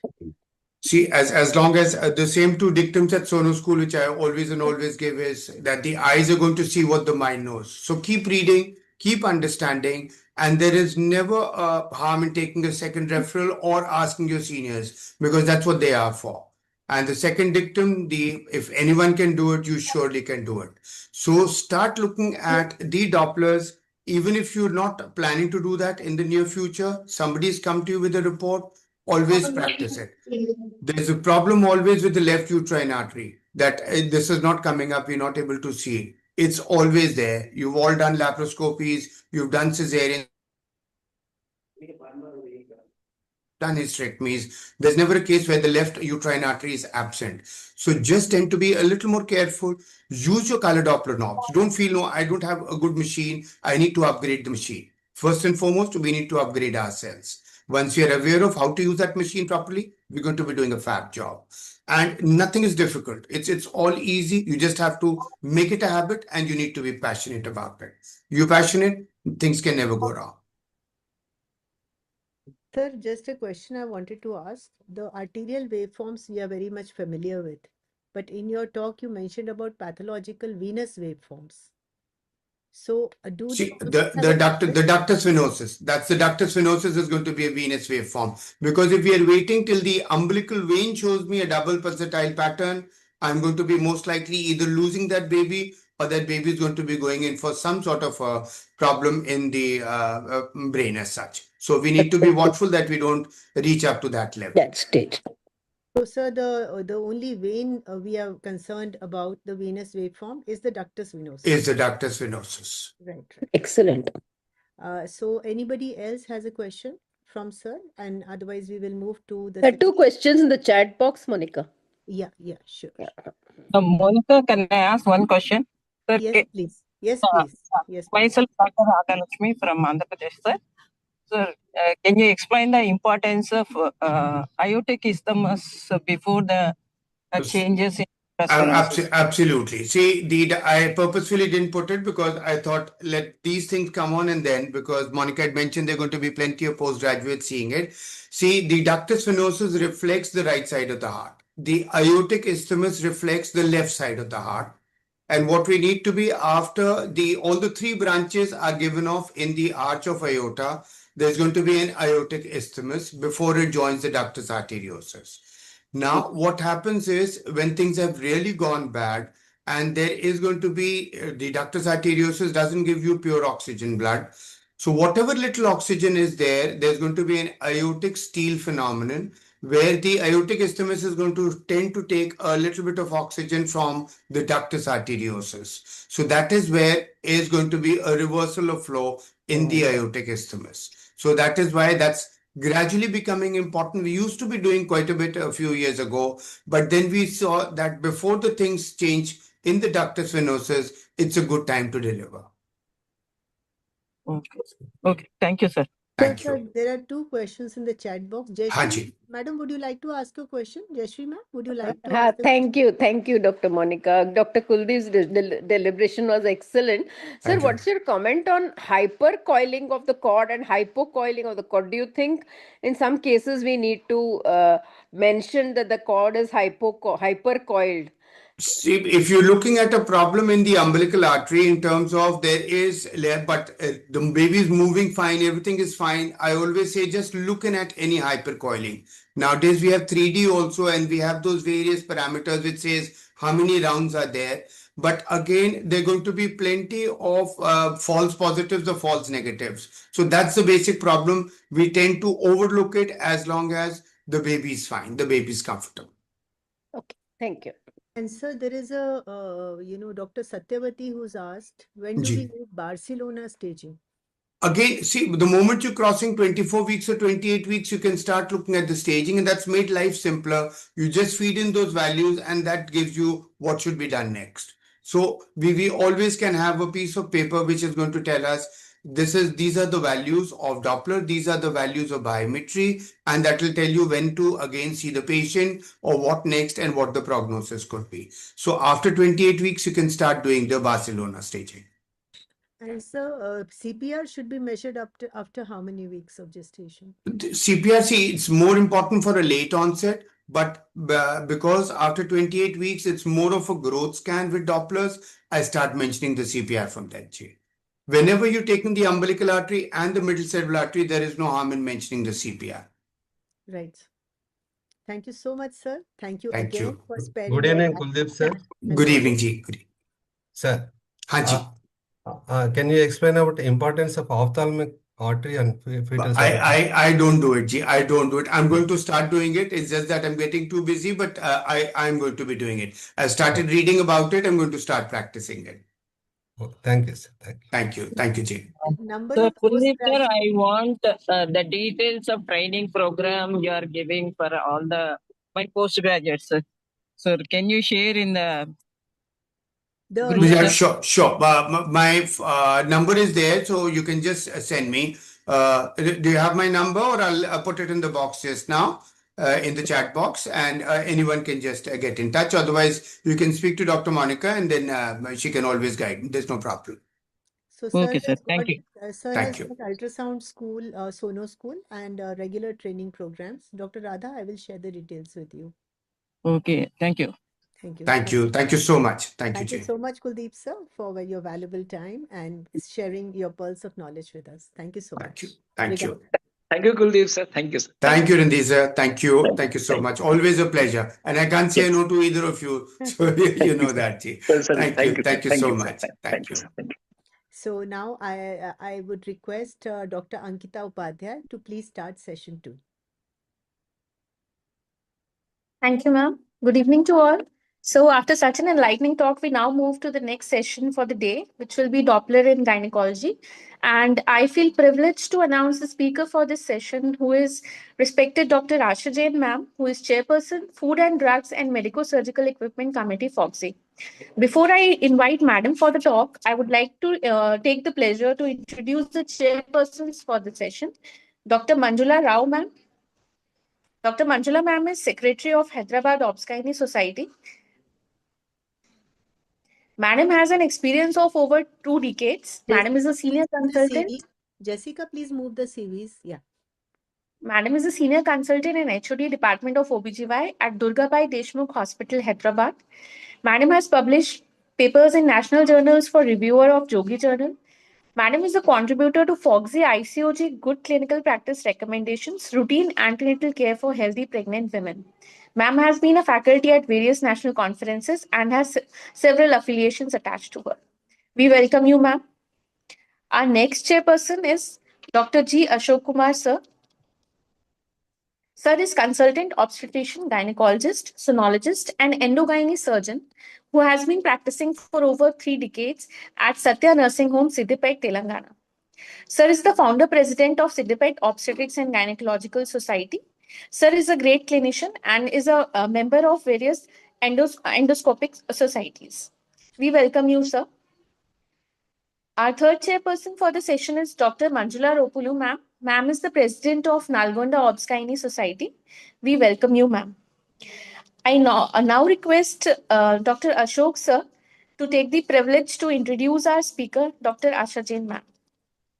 Thank you, madam. It's my privilege to be introducing Dr. Asha Jain, madam. So she is director of SMSA Hospital Raipur and medical director Cancer Prevention of Relief Society. And she is elected member of CG Medical Council, chairperson FOGSI, FDMC committee, president Raipur Menopause Society, and executive CG ISR. And she is academically, she is the trained faculty for colposcopy and ultrasound. She's appointed by FOGSI for the training, and her center is a training center, and she has got certificate course in training in FCCC obstetrics and IOTA certification and certificate of competency in Gynec Academy in Gynec ultrasound and fetal medicine and obstetric ultrasound. Her special interests are preventive oncology and colposcopy, saving the uterus, fetal medicine, obstetrics and gynec ultrasound, and menopause management. We welcome you, madam, for talk on gynec and infertility, fetal infertility color Dopplers. Thank you, sir. Ashok sir, thank you so much. Thank you, Dr. Monica, for inviting me. If you would allow me to share my screen. Yes, please, ma'am. Thank you for accepting our invite, Asha, ma'am. Thank you. And I'm honored to have Dr. Jaya Bharti here. She also is an alumni from Gynec Academy. So, namaskar, Dr. Jaya Bharti, and all the respected Kuldeep sir and Aruna ma'am and all the people who are here. So, namaskar. And I hope after this extensive lecture from Kuldeep sir, I will take you a little through the basics, and we will be discussing how those basics are going to help you in diagnosing everything. It's the basics that lead you forward. So we'll take that. And Dr. Monica, how much time do I have? Madam, at least 30 minutes. But if you want 5-10 minutes extra, we can give you that. You told me 20. So now it depends on the audience. Ma'am, please take your time. Can you see my screen? Yes, ma'am. Full slideshow. Yes. All right. So with pranams to the Vignaharta, that he may light up my mind and yours, let us start this program. So Dopplers in gynecology, how, when, and why. This is the topic that I have been told. Dr. Ashok sir, infertility will be taken later as a panel. So I'm not covering infertility. I'm just taking Okay, ma'am. gynecology. Okay, ma'am. You are welcome, madam. Thank you, sir. So this is an image of a Doppler. And this simple image, this is a spectral Doppler image. And it is telling you what should be the size of the color box, what should be the gate, where that gate should be placed, and how you get the reading. What should be the PRF? Now, pulse repetition frequency or PRF, or as Dr. Kuldeep sir right now said, in centimeters per minute. So basically, depending on the vessel size, this is what we need to adjust. So our objective here in this lecture is to understand the Doppler principles relevant to gynecology, optimize the machine settings, use standardized terminology, IOTA, AITA, MUSA, recognize key Doppler patterns in gynec lesions, and integrate Doppler into routine reporting. So come to the first one. The Doppler basics. It's a short clinical recap. There are different types of Dopplers. There is a color Doppler, there is power Doppler, there is spectral Doppler, and then there is the Doppler angle. Also, there is an M mode, which we do not use in gynecology. But yes, we use color Doppler. This color Doppler has flow and direction. The power Doppler also has flow and direction, but this is of two types now. We have the high definition Doppler and we have the power Doppler. So the high definition will also have flow plus direction, but it is more sensitive to slow flows. And then the power Doppler, which gives you low flow, but it has no direction. So it doesn't tell you which direction the blood is flowing. In color and power Doppler, in HD Doppler, what you get is that any blood that flows towards the probe appears as red. Any flow that is away from the probe is blue. This is the normal setting. If you wish, you can change it. Now, spectral Doppler is what sir has spoken about, the RI, the PI, and the SD ratios. We think in gynecology, why do we need it? But yes, we do need it because it talks about malignancies. It talks about infertility. It talks about the blood flow, which can help us differentiate benign from malignant lesions. And then, as in the previous image you saw, the angle. This angle, this gate, the Doppler should be parallel to the blood vessel so that the angle is 0. Not possible all the time. I will show you the instances. So if it is not possible all the time, then it will have to be less than 60, ideally less than 30. That is the angle, and we will learn how to see that angle. Then there is also the question of PRF. A blood vessel with a high flow, like the uterine artery, the PRF has to be higher. A blood flow in the endometrium, it has to be a low flow. So therefore, this PRF has to be optimized. For gynecology, in color Doppler, it has to be about 0.3, and for HD Doppler, it can be up to 0.6. The outer limit is 0.9. If you take it beyond 0.9, you will not be visualizing a lot of things. So when we are talking about Doppler basics, we need to understand that depending on the gain, depending on the PRF, depending on which modality we are using, we may or may not see a lot of things that are there. So how do we actually make out that what we are seeing is correct? We need to find that out. Now, this is a patient that I saw today. It was almost a mid-position uterus. And you can see, this is the endometrium and this is a color Doppler, which is deep blue and deep red. This is a power Doppler, which has glitter in it. And then this is the power Doppler.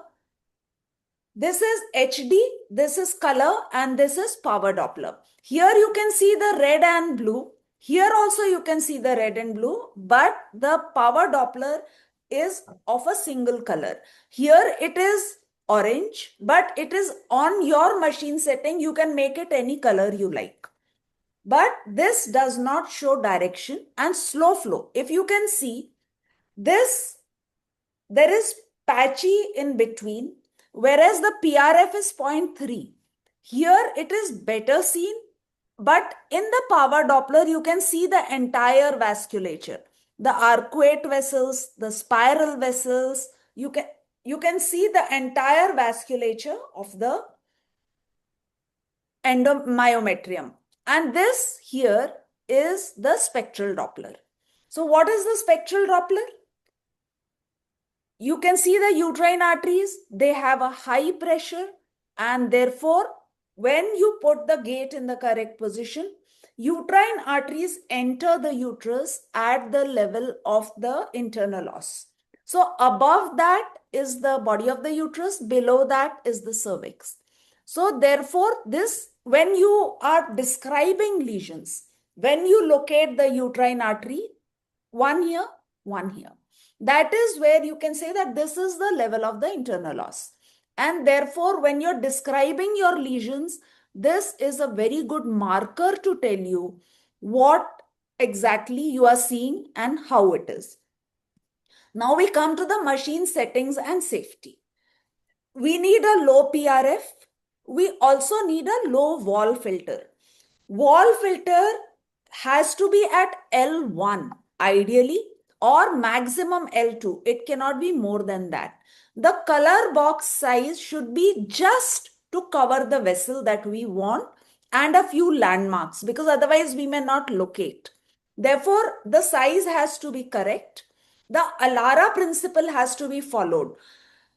If you are looking at the ovary, if you are looking at the endometrium, you cannot be looking at it for a very, very long time. You have to do it as low as reasonably possible. And then avoid blooming, aliasing, flash artifact. Now, what are these? These are when the probe is moving, or the patient is moving, or the blood is moving. In different directions, you get this artifact. So see here. This is both the uterine arteries, and you can see it on Doppler. But here, what is the problem with this image? This image, the zoom is not correct. You have a lot of other things to see. So then you can zoom it up, and then this is covering 2/3 of your screen, and you can see both the uterine arteries very, very clearly. I wish this were live so that I could get feedback out of you. And then here again, you can get the angle. And in this one, you should be able to see that there is an angle, and that angle in the vessel is 32 degrees. It's not more than 32 degrees, so it's acceptable. This is a power Doppler. This is a color Doppler. Where does Doppler add value? Whenever you are evaluating adnexal masses like iota, endometrial lesions for which we have the IETA, you have myometrial lesions, which is MUSA, you have pelvic vascular lesions, which can be a torsion or a PID, hydrosalpinx, ectopic, and then there is infertility. But I have not covered infertility here because that is a separate session. So what is this? Can you see the mistake? This patient is extremely anxious, so she's breathing really fast. And because of that, you can see a lot of color spill happening. This is not the fault of the probe. If you ask the patient to hold her breath for a second, you will be able to see it correctly. There is another mistake in this. Can you see the PRF is too low? Because it is too low, the gain is high. You can see blood is bleeding through. Blood should be within the vessel. If the blood is, you have to adjust your wall motion filter and your PRF, that blood should fill the vessel, but it should not spill out. So here you can see, this is another image. Now I have said that your angle has to be close to 0. But here can you see this vessel? This is a vessel shaped like this. So if you take your gate in this portion, it will be perpendicular and your reading will not be there. But because I have taken it in the vertical segment, it's here. Therefore, you get the correct peak systolic value and you are able to get a correct reading. Any Doppler does not work when the beam is perpendicular to the vessel. This we have to remember. So if the uterus is exactly mid position, then the beam is going to be perpendicular and you might see no blood vessel. And that does not mean the vessel is not there. Therefore, when you are looking at Dopplers and you are trying to interpret Dopplers, the machine settings, the position of the patient, the gait, everything is extremely important. What happens when these settings are not correct? You interpret something and that interpretation does not hold for the future. So now we come to one by one, the IOTA terminology and color score. I will not be talking about the whole of IOTA. I'm just going to concentrate on Doppler. So because my topic is Doppler, you all know that we have the unilocular, multilocular, solid, papillary, the color score of 1 to 4.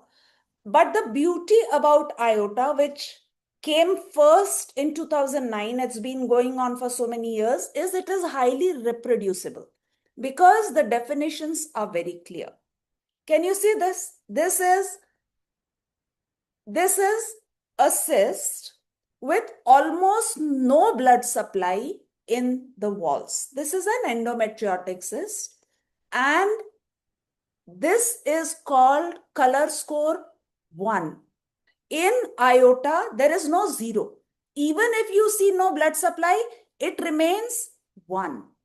Then you come to the next where you see a few blood vessels inside the mass. And this is a color score of 2. When this is a lot of blood supply, this is 3, and this is abundant supply. All kinds of vessels, this is 4. So what does actually Doppler tell you? When you see a mass, a hypoechoic mass, and you want to know whether this is solid or it is cystic. When it is cystic, when it contains fluid, there will be no blood supply within it. There can be artifact when the patient is breathing and you see that, as I showed you before. But there will be no blood supply within a cystic mass. But there will be blood supply, as you can see in this endometriotic cyst, nothing inside. So to differentiate solid and cystic, you use Doppler. And in this solid, you have blood flow. And this is abundant flow. I think anyone can say from this abundant flow and the type of flow. What are you looking at? What is the size of the vessels? Are they scattered? Are they following a physiological pattern? And this goes for all blood vessels everywhere. Can you see the origin of the vessel? Is there proper branching, or is it suddenly appearing and disappearing? All this decides whether it is a normal tissue, a benign tissue, or a malignant tissue. So what are the malignancy indicators? There is central vascularity, the vessels are chaotic, and there is a low RI. So resistance index has been explained to you. This RI, if it is malignant, is less than 0.32.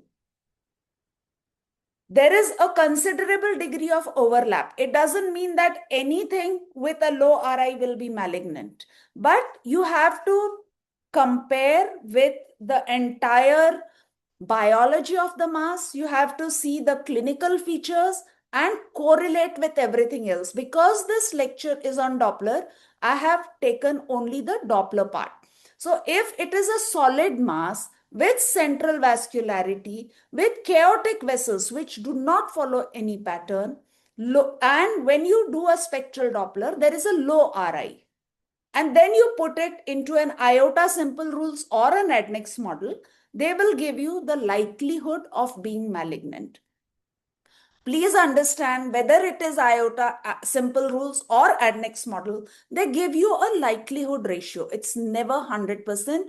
There is a great deal of overlap. So here you can see score 0, score 2, score 1, score 2, score 3, and score 4. And this you can see below here, which I have already shown you. And then there is one more thing, that is the papillae.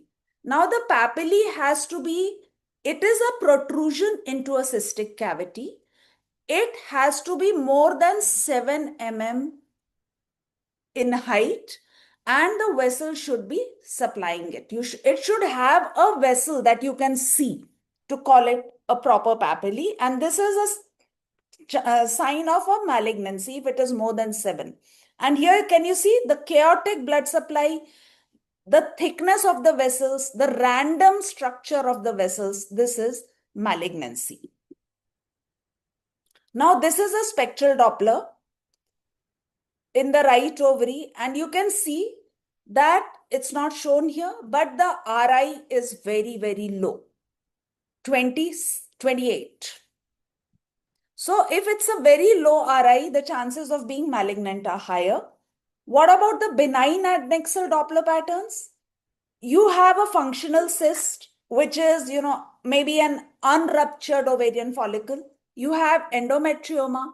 You have fibromas, which have low vascularity. You have dermoids, which have scant vascularity. So you can see this here. This is a simple cyst, a residual follicular cyst, and there is absolutely no supply. Can you see that? At the periphery, there is almost no supply. This is a fibroma, and you can see the lines, the shadowing, which is there within. This is an endometrioma with very scanty supply, and this is a dermoid. Now, in dermoid, you can see the Rokitansky nodule, you can see fluid, you can see turbid fluid, you can see levels. And if the patient is breathing or your probe is moving too much, you can also see those vessel-like artifacts. So you need to be careful when you're interpreting it.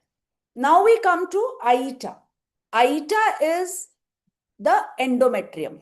And here what we are looking at, all of us are doing follicle monitoring. We are looking at the endometrium. So mostly we are used to looking at a normal endometrium. We know how an endometrium has a arcuate vessel, and then it has vertical vessels, and then it has spiral arterioles. And the vessels are mostly parallel to each other. Then we need to see whether any lesion that we see has single versus multiple vessels, whether the origin is in the endometrium or in the myometrium. And whether there is branching or non-branching. These are the basics on which the whole AITA has been built up. So this is, can you see the vessels? This is a 3D section with Doppler, and you can see that there are a lot of vessels, but they still follow a pattern. So this is the same. 1 is no flow, 2 is minimal flow, 3 is moderate, 4th is abundant. Here you have irregularly branching vessels. Here you have color splashes. So the chances of this being malignant are high. What are the different patterns? You have a polyp, which has a single vessel. You have submucous fibroid, which usually has peripheral vessels. There is hyperplasia, where there is mild increase in flow. And then there is carcinoma, multiple irregular low RI vessels. So this is a polyp, which is seen in the cervix. But when you follow up the blood supply, you are seeing it in the cervix, but when you follow the blood supply, this is the stalk, it's coming up from high above. So it is a cervical polyp. It has a single vessel, and that vessel is coming up from high, and this is a benign cervical polyp. Then we have a fibroid. This is a submucous fibroid. You can see the endometrium in triple layer. And here you see the fibroid. It has peripheral vasculature. You can see the entire portal. Then this is number 3. This is a normal vasculature. Vessels are almost parallel. Vessels closer to the probe are seen better. Vessels not so close are not seen that clearly. So for Doppler, we need our probe close to the vessels. And then this is another one where you have vessels with no clear pattern. This is an endometrial carcinoma where the endometrium has been breached and you can see the vessels. Then we come to the MUSA, that is myometrial pathology. There are standardized myometrial descriptors. There are vascular patterns, peripheral, central, chaotic. This is of use in fibroids, adenomyosis, and sarcoma. So this is what you can see. These are parallel vessels. These are less vessels. This is a bunch of vessels in an area which is probably neovascularization. This is circumferential vessels. These are vessels through the lesion. They are crossing right through the lesion. You also have vessels surrounding all around, and you have vessels inside which are de novo. So you have circumferential or intralesional vessels. And same here for the endometrium. What do you see? Endometrium and myometrium. This is your endometrium, and here in the myometrium there are de novo vessels crossing through the lesion. Here we are worried whether it is fibroid, whether it is adenomyosis, or it is malignancy. So we have to look at the endomyometrial junction very carefully and see the pattern of vessels, whether they are going from periphery to the center or they are arising de novo, whether there is one area with a lot of vasculature, as you can see here on power Doppler. So what are the patterns that you are likely to see in fibroid? You have the peripheral ring pattern. You have the hypervascular fibroid, which has increased bleeding risk. You have the degenerating fibroid with very low flow. And then there are the red flags for malignancy. So this is a hypoechoic lesion which has cystic spaces. This is another one which is hyperechoic. This again has cystic degeneration within, and then this has another cystic space surrounded by hyperechoic, but the vasculature is coming from the periphery in one portion. So these all can be various looks of fibroids. What about adenomyosis? it has a translesional flow. You can see myometrial cysts, you can see shadowing, you can see the connection from the endometrium. The endomyometrial junction is altered, and in AVM, that is arteriovenous malformation, you will have a mosaic, you will have aliasing and very high velocity flow. So this will be in the myometrium going towards the endometrium, or maybe not. So these are the various things that we see. This is adenomyosis where the wall is asymmetrically thickened. You have myometrial hyperechoic islands, you have myometrial cysts, you have rainy forest shadowing. Then there is a breach in this EMJ, intralesional flow, fan-shaped shadowing can be there. The junctional zone can be interrupted as it is seen here. So all these, the junctional zone can be irregular and it can be interrupted as well. So these are all features of adenomyosis. So flow, Doppler flow is one thing that helps you differentiate, because in fibroid, it will not be intralesional. In adenomyosis, it will be intralesional, and adenomyosis will have its own set. It will always have myometrial cysts or hyperechoic areas, rainy forest appearance. Then we come to the third part, that is a torsion, ART and congestion. So in torsion, there is initially a decrease in the venous flow, and then there is a decrease in the arterial flow. So that is what we are looking at. ART I'm not talking about. And in pelvic congestion, you have increased flow in the veins, which are having a reverse flow. This is the target sign that we see in torsion of the uterine pedicle, ovarian pedicle. Can you see this? This is a target in the middle, and you have vessels which are very, very beautifully seen when you are doing a color Doppler on this patient. This is also seen on black and white 2D, but on this, it is absolutely unmistakable. Then you have the longitudinal view of the vessels. This is normal. And here there is endometritis. And in endometritis, the flow is decreased because of fibrosis. This is, you can see all the parallel vessels. And here the flow is very much diminished because there is a little fluid inside, and there is fibrosis and adhesions. This is another PID case. You can see the hypervascularity in the walls of the tubes, which is confirmed on laparoscopy. Can you see the increased vascularity here? Same PRF, a lot of aliasing is seen and there is fluid inside.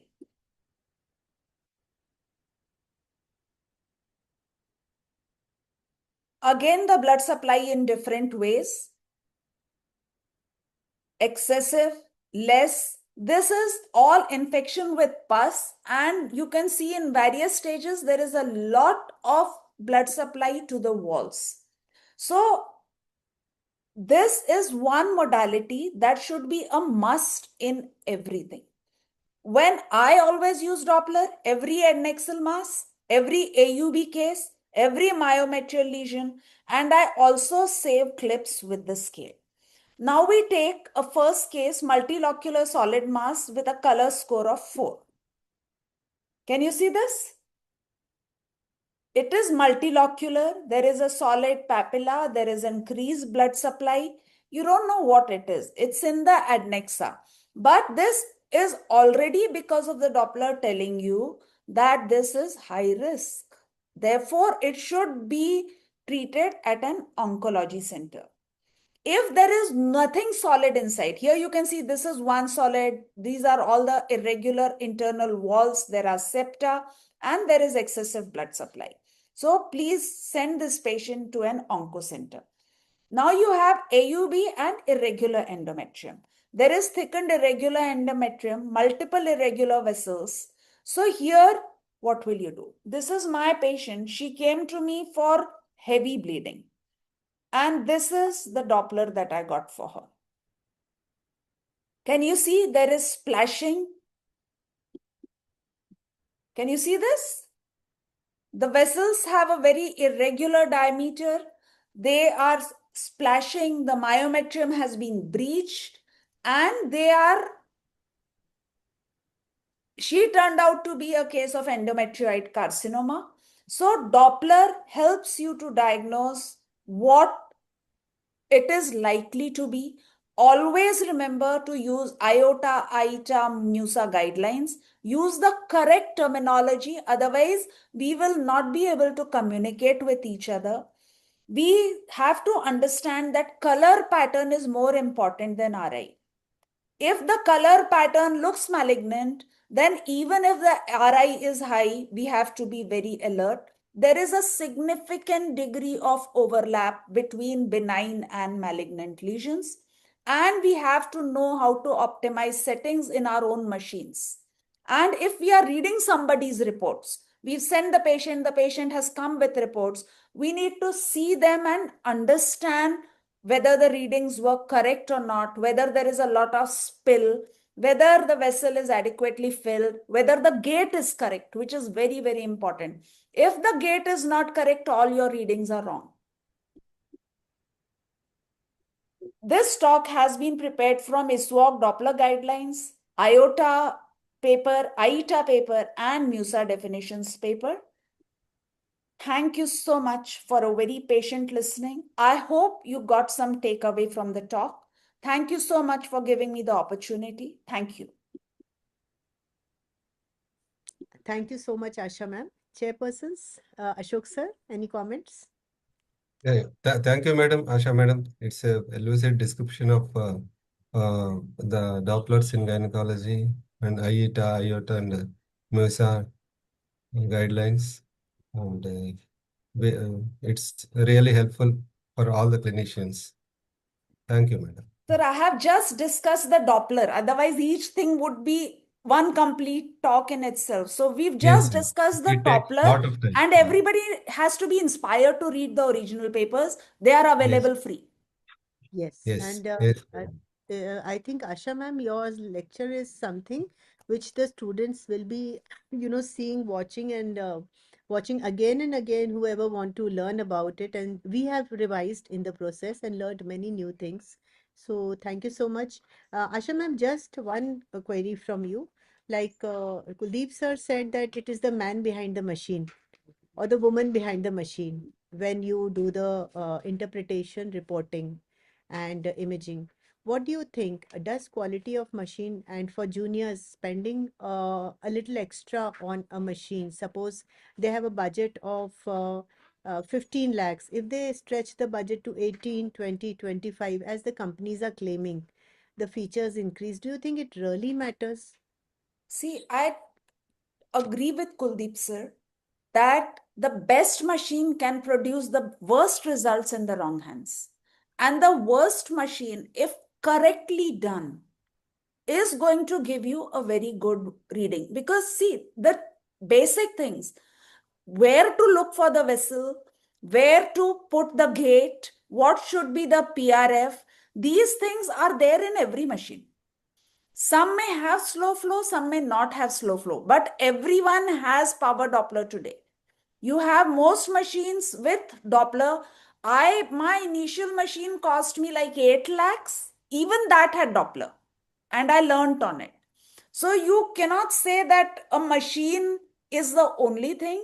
The man is important, but the machine is also important. Whichever machine you have, you need to know knobs. Kuldeep sir has a lecture which I've heard twice, which is knobology. So, you really need to know your machine, how to do the correct settings. If you are able to do the correct settings, you can get correct readings from any machine. I hope you agree with me, Kuldeep sir. Absolutely, ma'am. Absolutely correct. And nowadays, that's what, sorry, interrupting. Monica said 15 lakhs. We don't need to go to 18 lakhs. Nowadays, 12 lakhs, 15 lakhs, we have good machines. We just need a transabdominal and a transvaginal transducer. Even if we're not getting 3D, 4D, for all our practices, color Doppler is a must. That's definitely for them. Yes, sir. Ji, Dr. Shah, over to you, Ji. So thank you, Dr. Monica, and thank you, Ashok sir, and my chairpersons. Thank you Thank so you so much. much, ma'am. Thank you to our esteemed speakers, Dr. Kuldeep Singh sir, Dr. Asha Jain ma'am, for really lighting up this webinar with the depth of knowledge that they possess, which is, I think, just just a few rays have scattered to us. We cannot truly fathom the amount of knowledge both of you have. So we will be troubling you time and again in synergy, so that we can, have the maximum benefit from your knowledge and your experience. Thank you so much. So now we have something very interesting waiting for us, which Purva and Ankita will walk us through.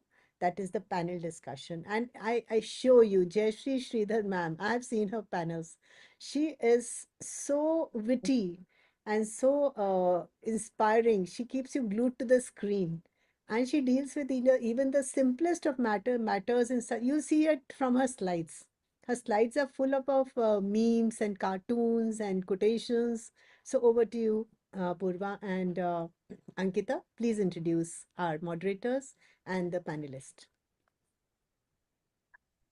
Thank you so much. Can you see my screen? Ma'am, just a bit, we would be like to invite all the panelists and introduce a little bit of them. Okay,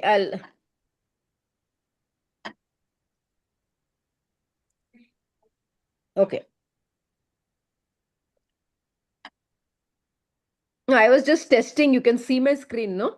Yes, ma'am. We Yes, were ma'am. able to see your screen. Now, after enlightening session by Dr. Kuldeep Singh sir and Dr. Asha Jain ma'am, we would move our discussion towards a next step, that is ultrasound in infertility. So a very awaited panel discussion is there. To moderate the session, we have Dr. Jayashree Sridhar madam and Dr. Dipali Mittal madam. Dr. Jayashree Sridhar madam is director of Vishesh Jupiter Hospital and is a very senior gynecologist and IVF specialist for more than 2 decades in Indore. Next, we have Dr. Dipali No, Mittal she's madam. not there. She's not there. She's going for a C-section. She just messaged me. Okay, ma'am. Yeah. Okay. And as expert, we have our own Dr. Monica Singh, ma'am. Now we would like to introduce the panelist. So moving towards our first panelist, that is Dr. A.L. Satyavati madam. Madam is presently Secretary of Kakinda OBGY Society. We welcome you, ma'am. Thank you, madam. Next, we have Dr. Gayatri Gadwala. Madam is a fetal medicine consultant, director and consultant at Anvita Advanced Fetal Scan Center at Kurnool. We welcome Gayatri, ma'am. Next, we have Dr. Jaya Bharti, ma'am.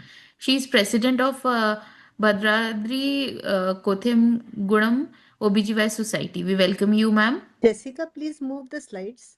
Please move the CVs.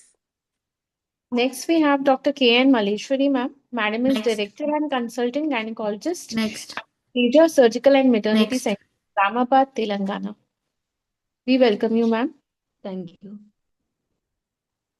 Next, we have Dr. G. Mayuri, madam. Madam is secretary of Mahabub Nagar OBGY Society and she is practicing OBGY since 2010. We welcome you, ma'am. Next, we have Dr. MNV Pallavi. Madam is a senior consultant obstetrician and gynecologist, director at her clinic. Madam is a specialist in high-risk pregnancy, laparoscopic surgery, and aesthetic gynecology. We welcome you, ma'am. Next, we have Dr. Nishi Vinuthana, ma'am. Madam is secretary of Puramu OBGY Society. We welcome you, ma'am. Thank you, madam. And next panelist is Dr. Pallavi Singh, ma'am. Madam is associate professor at Gandhi Medical College, Bhopal. Madam has several awards to her accolade. We welcome you, ma'am. Next, we have Dr. Pramoda Reddy Y. Ma'am. Madam is a specialist in Suraksha Super Specialty Hospital, and she is very active member of her society. We welcome you, ma'am. Next, we have Dr. Rajeshwari Praveen. Madam is Secretary of Nalgonda Obs-Gynae Society. We welcome you, ma'am. Next, we have Dr. S. Madhu Chandra, sir. Sir is immediate past president of Warangal OBGY Society. We welcome you, sir. Next, we have Dr. Shailaja, ma'am. Madam is Secretary of Nizamabad Obs-Gynae Society. We welcome you, ma'am. Then we have Dr. Sweti Anup ma'am. Madam is senior obstetrician at Kortala Nursing Home, Kortala. We welcome you, ma'am. So now we hand over session to our moderator, Dr. Jayashree Sridhar, madam. Thank you, Parag.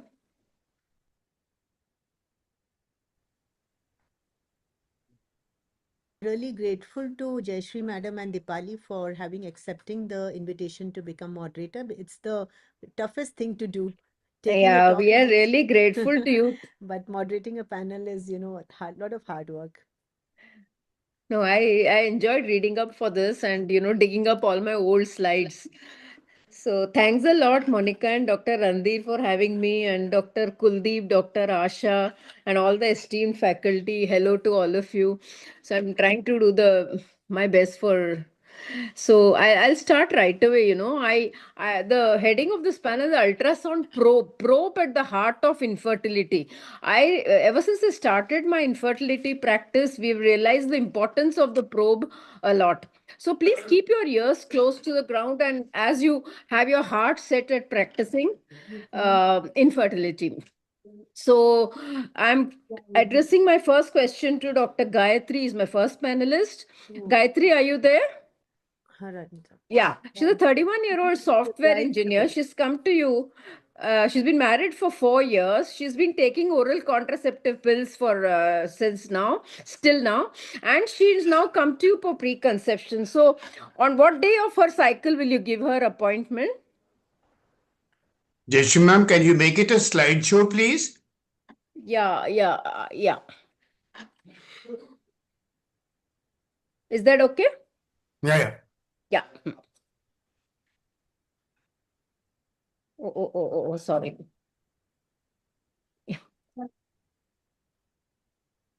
Yeah, Dr. Gayatri? Yes, ma'am.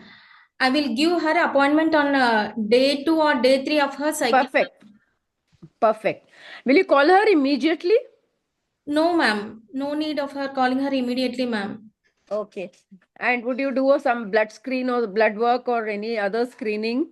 Yes, sir. Yes, ma'am.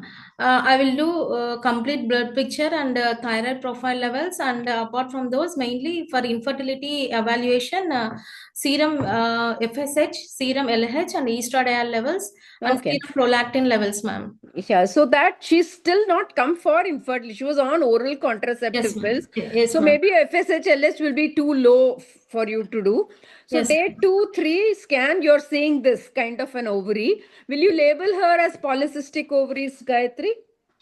Yes, ma'am. Yeah? Yes, ma'am.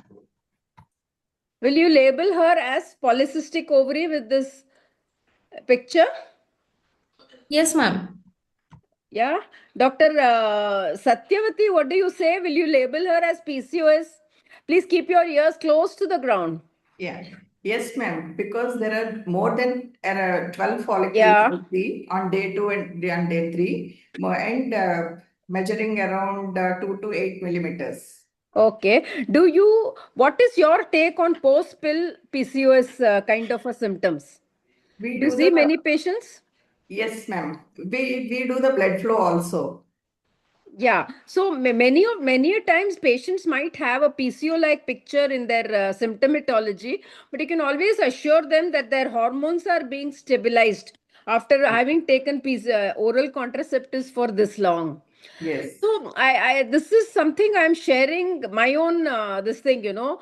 All else was beyond my scope. When I started practicing in 99, 2000, 2005, I was like laparoscopy, hysteroscopy or the Panacea. If you had told me do ultrasound, I would say no. 2013, like, you know, when I thought, okay, I should start my infertility practice. When I started doing ultrasound, it was like, you know, asking Ovasi to sing Vande Mataram, or, you know, Tharoorji to drop your girlfriend at home, or asking Mr. Rahul Gandhi to, as expert for KG, you know, question or quiz, or to asking Arnab to calm down. But right now, if you ask me, I would say ultrasound is your one-stop uterine diagnosis and treatment. Like, you know, you can do a ultrasound, and then if you're having any doubt, you can do a, you know, fluid hysterosonography, and then complement it with an office hysteroscopy. So that's how important ultrasound as a tool has become.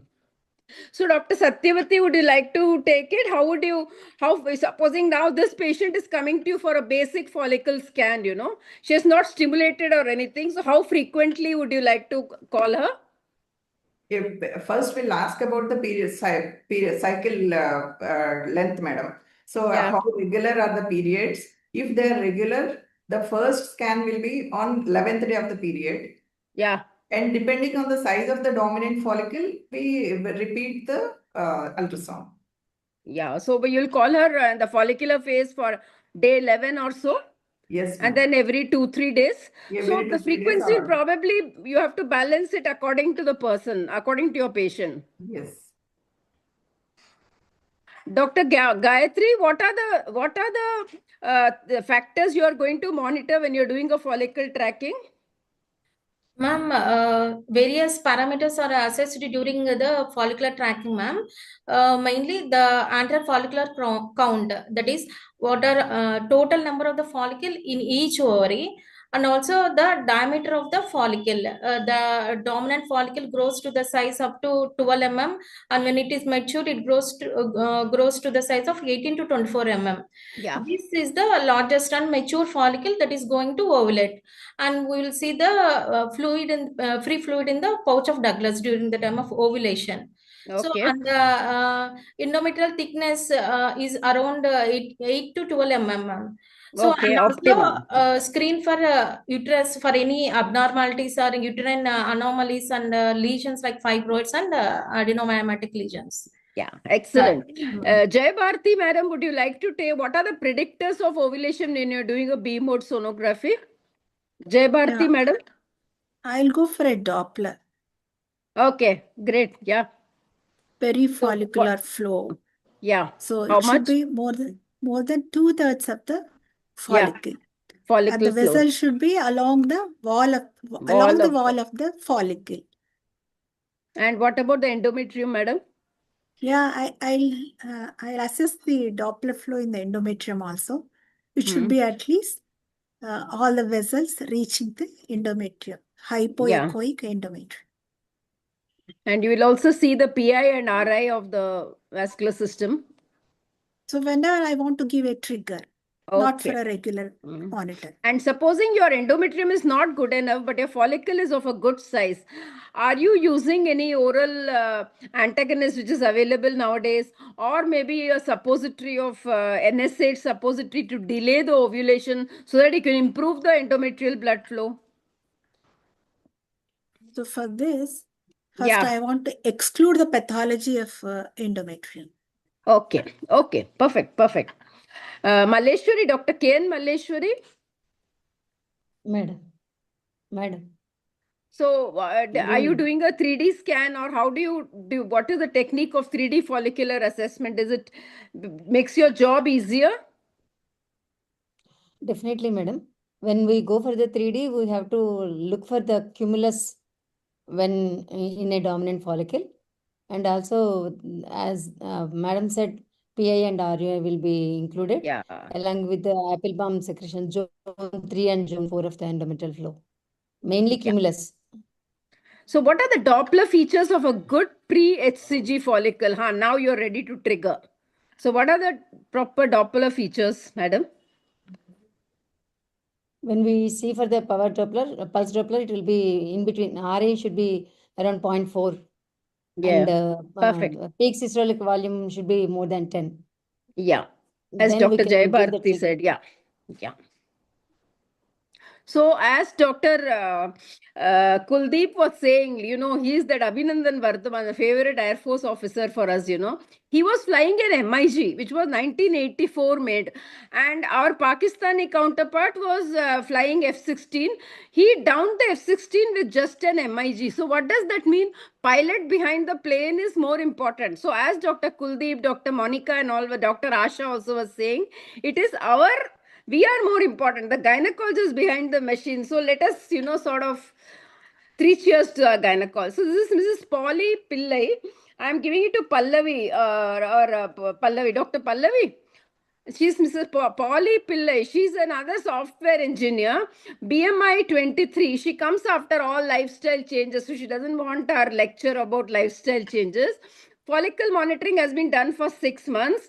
And apart from size of follicles, her endometrial thickness is troubling her, okay? So how important is vascularity in this endometrium?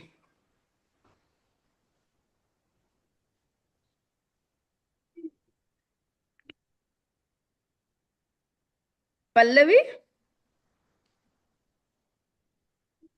Dr. Malleshwari, would you like to take the question? What are the, what are the factors you want to see in a good follicle when you're doing a follicle study on this Mrs. Pillai? The dominant follicle should be more than 18 millimeters. When you go for the CCR letrozole, it should be around 20 meters. And vascularity should be more than 3/4 of the circumference and should be towards the follicle, but not outside the wall of the follicle.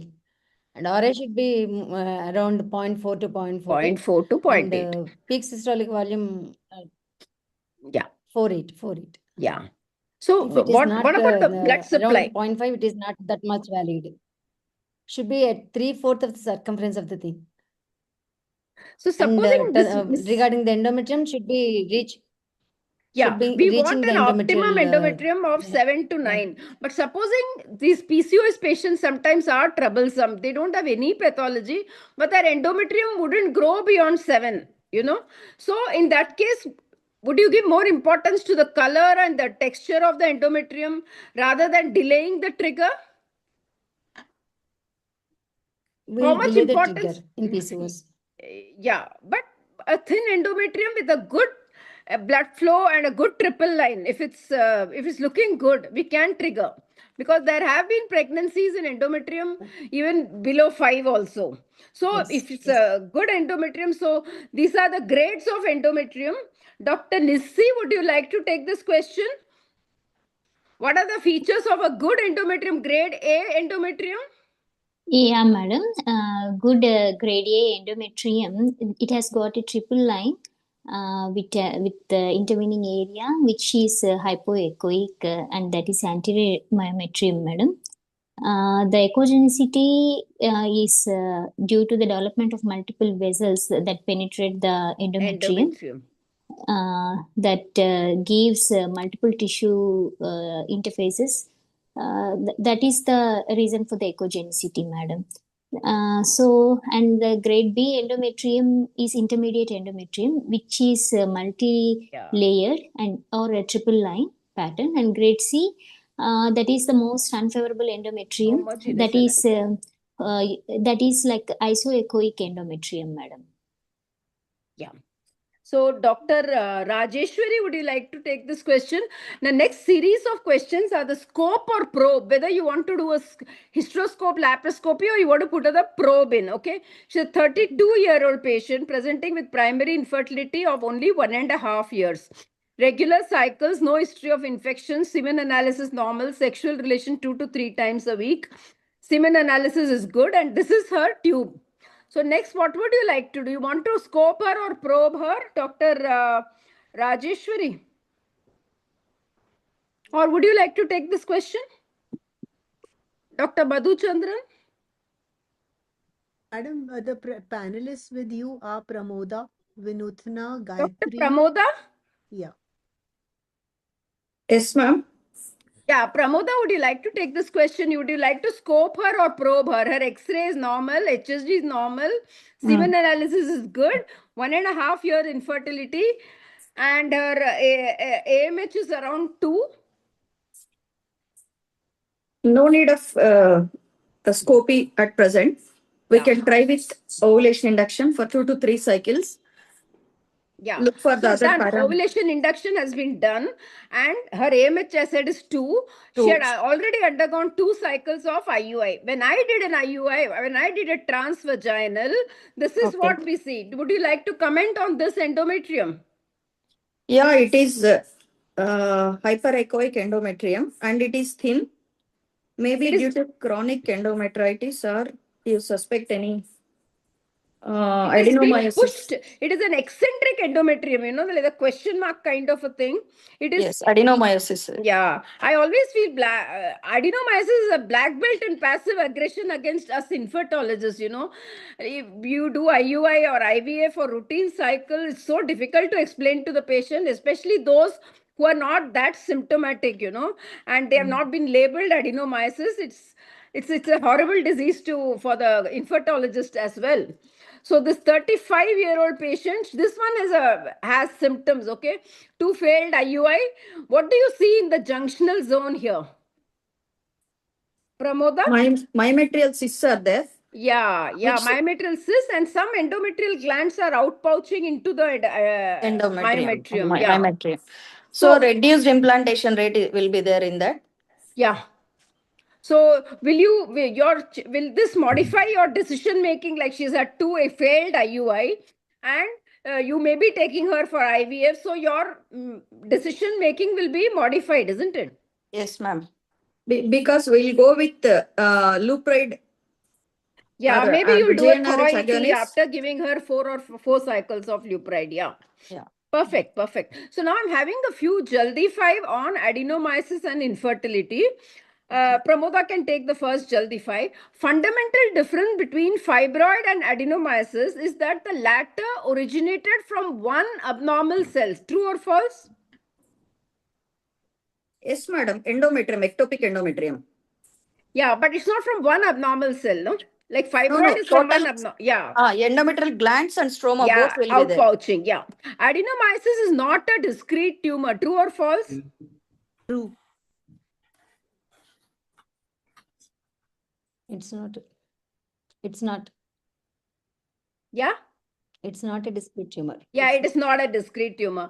It's a localized swelling because of penetration of endometrial tissue. True or false? True, madam. Yes. Yeah. Yes. Possible to remove only adenomyosis affected tissue without touching the normal one. True or false? False. Not that easy. Only definitive treatment is hysterectomy. Is it true or false? False. No. False. Next, Jaldi 5. Madam, would you like to take previous criteria for diagnosis? Enlargement of uterus in absence of fibroid. True or false? True. Adenomyosis, no, ma'am. Yeah, Dr. Madhuchandran is there. Dr. Shailaja. Dr. Sweetie Anu. It's true, a uniform enlargement. Yeah. Of uterus. Yeah. So there is no lack of contour abnormalities or no mass effects from adenomyosis. True or false? False. Okay. The next Jaldi 5, Gayatri would like to take color flow within the adenomyosis lesion, low velocity, low resistance. Dr. Asha also told us now. Yes, ma'am. Yes. Decreased uterine echogenicity without lobulations, mass effect or contour abnormalities. True or false? False. False, ma'am. Anechoic lacunae, myometrial cysts are seen only in adenomyosis. True or false? False. False, ma'am. Yeah, you can also see it in gynec tuberculosis, isn't it? Yes, ma'am. Okay. Adenomyosis is associated with only multiparity and it does not impair fertility. True or false? False. False. Risk factors include previous induced abortions and DNCs and previous section. True. Tamoxifen therapy is a risk factor in elderly age group patients or in patients of, we are getting younger patients who are taking tamoxifen for breast cancer. So is it a risk factor for adenomyosis? True, ma'am. True. Yes. Because as Dr. Kuldeep said, what mind does not know, eye does not. So we need to know what we are looking for, when you see a patient. So adenomyosis is completely asymptomatic in 1/3 cases. True or false? True. Okay. Yes.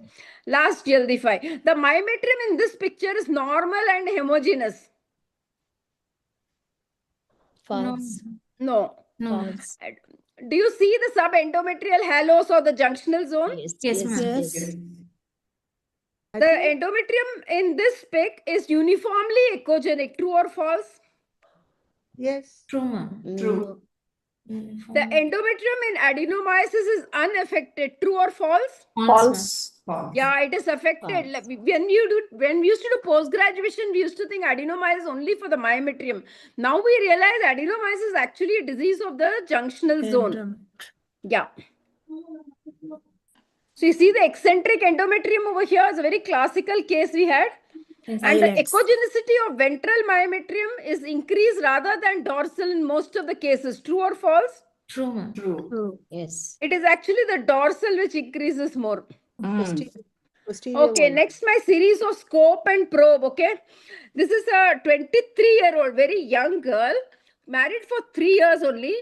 She has severe dysmenorrhea, okay, partially relieved by oral contraceptives. Semen analysis good. She's already had HSG because her in-laws are very keen for pregnancy. All of you must be having patients like this. Patient came, when I was doing her transfer, she told me, Madam, I'm not bothered about infertility. I want treatment for dysmenorrhea. So, will you scope or probe her? Scope is better. Great. So, that's what I did. So, what did I find? You can see that mass just Ovarian beside the endometrium. uterus. Ovarian So, endometrium. initially, I thought I was seeing a uniconvate uterus. But actually, when I put in the scope, this is what we saw. Chocolate. So, we saw a mass besides the uterus, which was oozing chocolate fluid. This was actually juvenile cystic adenomyosis. Patient was relieved of the symptom and she conceived just after the surgery. So this is something we need to keep in mind. That's why I put in this slide. So who would like to take this Jaldi-fi on juvenile cystic adenomyosis? Satyavati, madam? Okay, madam. Okay. JCA can be considered as a DD across reproductive age groups? False. No, only in the younger ones. Hysteroscopy is the only method to differentiate rudimentary horn and JCA? False. No, only with lab. Because on hysteroscopy, we will see 2 horns. So visualization of both ostia rules out a rudimentary horn. Yes. True or false? Yes. True, ma'am. Yes.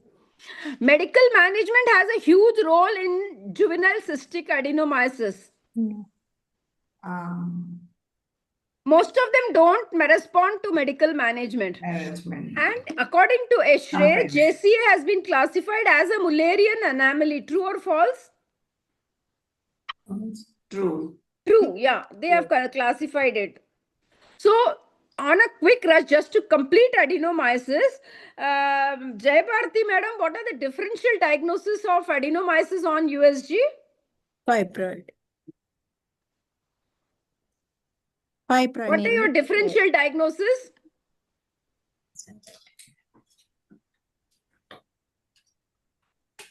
Fibroid. Yeah, fibroid first substance. Excellent. Yeah. Myometrial cystic degeneration of fibroid might look like adenomyosis. Sometimes secondary to tamoxifen use.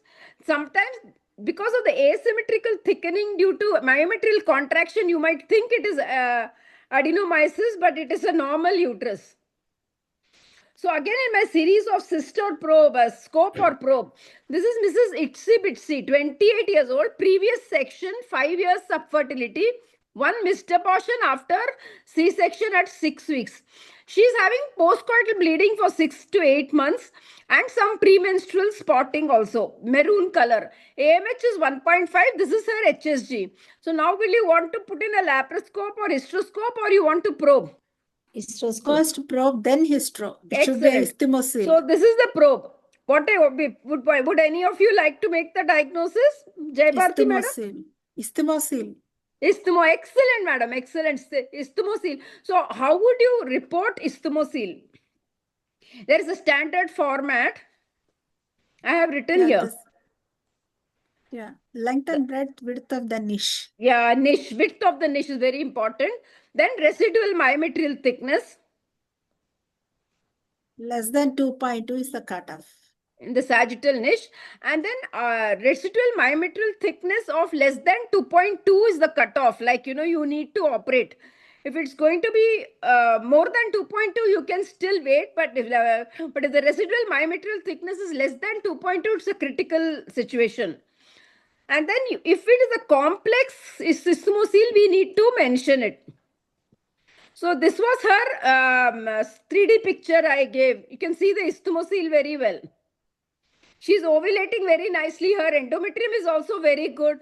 Then her 3D scan shows this isthmocele. So she was taken for repair. So now why should you repair this? Yeah. So true or false? Jaldi uterine niche increases the chance of C-section scar pregnancy and morbidly adherent placenta accreta syndrome. True or false? Yes. True. Yeah. Complications independent of the size of niche. True or false? False. Yeah, it is dependent on the size of the niche. It is crucial to measure residual myometrial thickness and surrounding myometrial thickness. True or false? Yes. Yes, true. Yeah. So residual myometrial thickness less than 5 millimeter is critical. False. This is false. It's 2.2 millimeters. 2.2. Yeah, exactly. This is a complex CSD. Just for completion of the thing, this is how it looks. When you see a complex isthmocele, you can ask the radiologist to measure in the sagittal and coronal planes the residual myometrial thickness. Very important. Measured only in sagittal plane. Yeah. So this is another patient, 5 years subfertility, delayed fimbrial spill. Here you see an increased myometrial flow. So what is your next step? You want to probe or scope? This is what I scoped her. So where the telescope ends, the microscope, that is our hysteroscope, begins. See, this patient, no, she had an increased myometrial thickness. She has some residual bony products, So axe forgets, but the tree does not forget. What? She had an MTP before marriage. She did not tell anybody. And there were bony fragments. So the crux of using this is the sensitivity and specificity of our probe is lesser for intracavitary lesion, but for extra cavitary lesion, it is very good. Like for congenital uterine anomalies and all, nearly 100%. But if you want a delineation of an intracavity myoma or intracavitary residual products or polyp, the sensitivity of hysteroscope is definitely higher. It is nearly 100%, whereas it is only 75 to 95% for the probe. Here again, I'm sorry, Dr. Jayashree, to disagree with you. Pardon? Transvaginous sonography along with saline hysteroscopy. Yeah, excellent. So no, better than very hysteroscope. Good. Yeah. Though many of us don't do it very routinely because of pain and some patients go into vasovagal and all that, no. So, but yeah, it's an excellent modality. And ma'am, what about this case, madam? This is a USG pic showing what? Do you want to scope or probe her further? What does it show? Bonies. There was a male panelist, no? Dr. Chandran, he's not there? No. Dr. Pallavi? Right now, we just have Dr. Pramoda, Dr. Gayatri, Dr. Vinutna, Dr. Satyavati, Dr. Maleshwari. Okay. So Dr. Maheshwari would like to take the question? Ashok Kumar sir is also there. Sir, okay. You would like to join the panel. Mycogenic mass in the endometrium. Yes, madam, I'm here. Please join the Dr. panel. Dr. Satyavati? Sure. Yes, ma'am. Would you like to take this question, ma'am? Yes, ma'am. What do you see here? So there is an hypoechoic mass at the fundus. Yeah, that is an addition actually. I will show you the picture. This was the addition. Sharma. Intracavitary addition. She Oh, gave history of 4 biochemical pregnancies with severe dysmenorrhea. And this was her picture, hysteroscopic picture. oh. This again, you all must be getting time and again patients who get a little pregnant. Beta-HCG 150, 200 and then it falls, you know. Apart from PCOS, you see it in these kind of patients. This was a 3D image. Cutter or keeper, whether you want to cut it or you want to still keep it. Like, you know, you don't want to do anything. Cut It it. depends on the Yes, history. excellent. Yeah. So having this, next now, I want to make an entry. From where do you enter the uterus? Cervix, isn't it? So the entry should be grand, you know, should make it as grand and seamless as possible. Like these grand Indian weddings, you have entry, no? You can expect difficulties in the external os, in the canal or internal os. So, So scan the cervix and then proceed. yeah, it is very important. Scanning the cervix is so important. In fact, I read this around 10 years back, this paper, you know, where they said they have even had spontaneous resolution of infertility once the cervical adhesions are taken care of, because it secretes something called the endometrial inhibiting factor. So it inhibits the implantation of the cervix. So scanning the cervix is so important. I've always felt marriage is a triumph of imagination over intelligence. Very intelligent people also imagine it to be so perfect on their wedding day, isn't it? So this similar thing happened. First 3 missed abortions, previous 2 IVF failure, her AMH was good. So I was thinking everything will be a smooth walk. Till I did a mock embryo transfer where you see her uterus, no, it is extremely retroflexed and antiverted uterus. So I scoped her. Mrs. Chipko Rani, previous 2 IVFs, good endometrium. So I was thinking why she didn't conceive with the other person. So this was her addition. This was adherent to the space of Retzius, you know. I removed the addition and then the embryo transfer was very, very easy. So that's why her uterus was acutely retroflexed. Again, cervix. This patient didn't have any bleeding problem. What do you see here, madam? Polyp in cervical canal. Polyp. Yeah. Polyp. Yeah. Probably a polyp or a very hypertrophied crypt, you know. So we had to do an excision of that crypt. So that's why there was a tortuous cervical canal because of that. Once we excised it, we could do the embryo transfer very easily. Here again, there is a lot of additions because of frequent IUI and HSG. She had 2 HSGs. Always she had fluid collection when she came for day 11. This thing. So most of the sonologists, if you say no, they will think cervix is as useless as UE in the Q. Q is spelled QUE. My son always used to refuse to write. He said Q is enough. The other letters are useless. So many of the, you know, we IVF practicing people know the importance of cervix. So please concentrate on the cervix.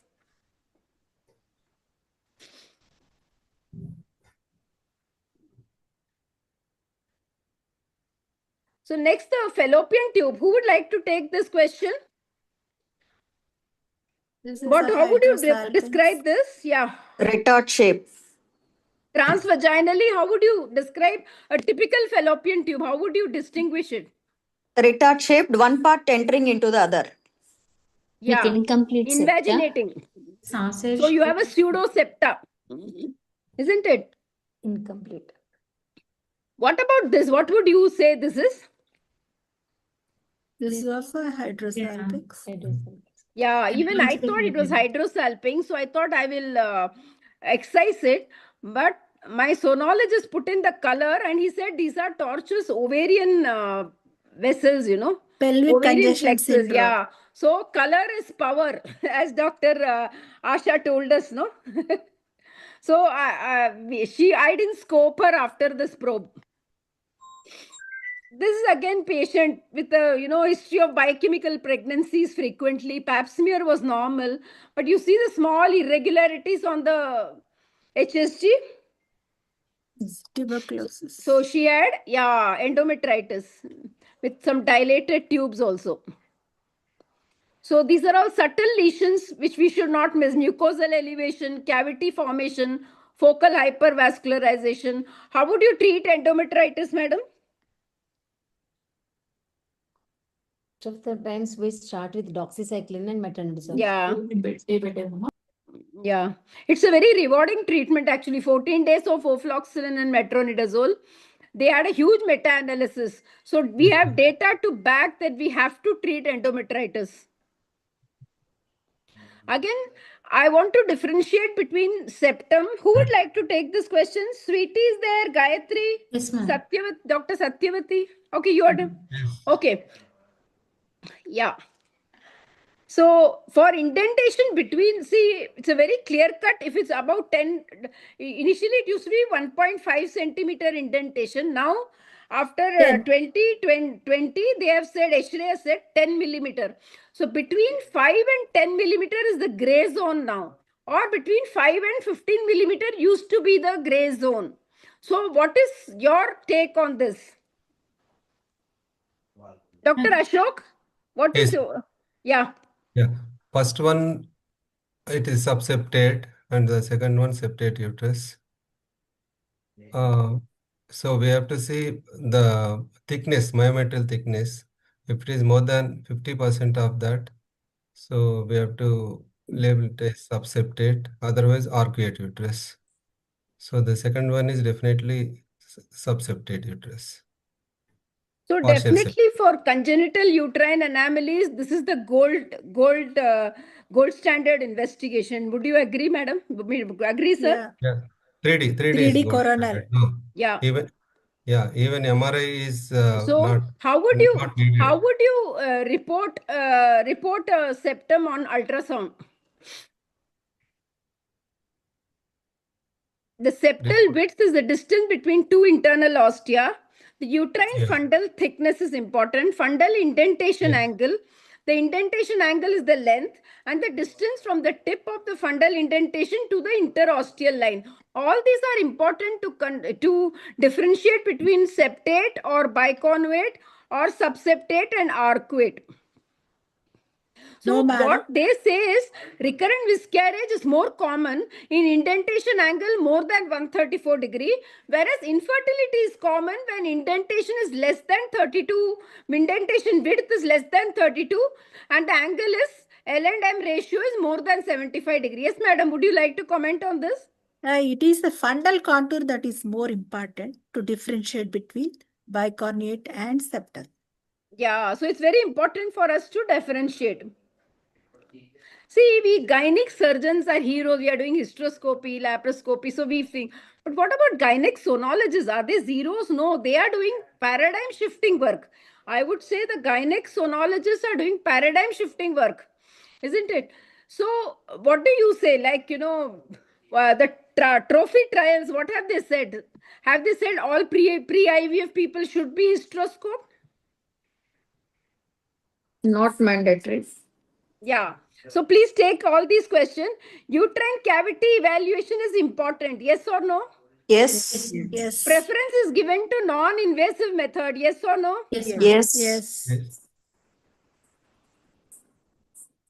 Still a gold standard for diagnostic and therapeutic evaluation is hysteroscopy. Yes or no? Yes. No, I don't agree. I don't agree, ma'am. Yeah. Even 3D ultrasound is comparable. Yeah. So role of hysteroscopy in previous one IVF failure still needs authentication. Yes. Yeah. So if uterine subseptum is overdiagnosed by hysteroscopy due to inadequate cavity distension, yes or no? Yes. So before doing a hysteroscopy, definitely I want it corroborated by a good 3D ultrasound. That is this what, patient ma'am. has a That is what. septum. Septum is not diagnosed by hysteroscope. It is only Yes, by madam. 3D. Exactly. Yeah. 3D. Yeah. So many times you don't enlarge the cavity adequately. So, patients must not be thinking that we are doing cachectomy on them by doing hysteroscopy, laparoscopy for them, when only a 3D ultrasound will suffice. I had a doubt, Dr. Jay Bharti madam and Jayashree madam. Like, are you always confident of diagnosis of septum on 2D ultrasound? Pardon, I'm not able to hear you. Oh, Not 2D, ma'am, 3D. 3D ultrasound? How will you Yeah, exactly make out 100%, 100%. Yeah, 100%. septum, madam? Yeah. Suppose the uterine cavity is not distended at all. It is a collapsed cavity. The septum is need. between the no need. Air No entry, need. air entry itself is enough to distinguish the two cavities. No, there is no air entry. This patient is for a gynec scan, a 3D ultrasound. A 3D ultrasound, you do a coronal rendering. And this patient has got, septum extending from the fundus up to the mid cavity. There is Even the contrast, yes, I'll answer this. The contrast is the echogenicity of the myometrium, that is the septum, and the echogenicity of the endometrium. That is enough. Endometrium. Is it With endometrial shadow, the septum will stand out, madam. So that is why 3D is more diagnostic. So I would like Kuldeep sir to also comment on this, sir. Visualizing a septum. I always like to do all these things in the mid-cycle G or towards the luteal phase. Never do it on day 2, day 3, or day 7, because earlier on we used to feel if it's menstrual blood, it might let us know more detail. But we need a thick endometrium to really delineate. For endometrial pathologies, for Mullerian anomalies, I normally like to do it either on day 12 or day 20 because that's the best. And then that's when you're going to get a nice interface. You're going to be getting a nice the enhancement, and you'll be able to figure out. And 3D really, transvaginal 3D is ideal for that. On a 2D, you can always suspect if you're looking at on a transverse section, let's say this is the uterus, you're coming down on a transverse section. Then if you see two cavities and then they are joining, that's when you're going to suspect, should I get a 3D scan done or not? I have a 3D probe, so I do a 3D for all my patients.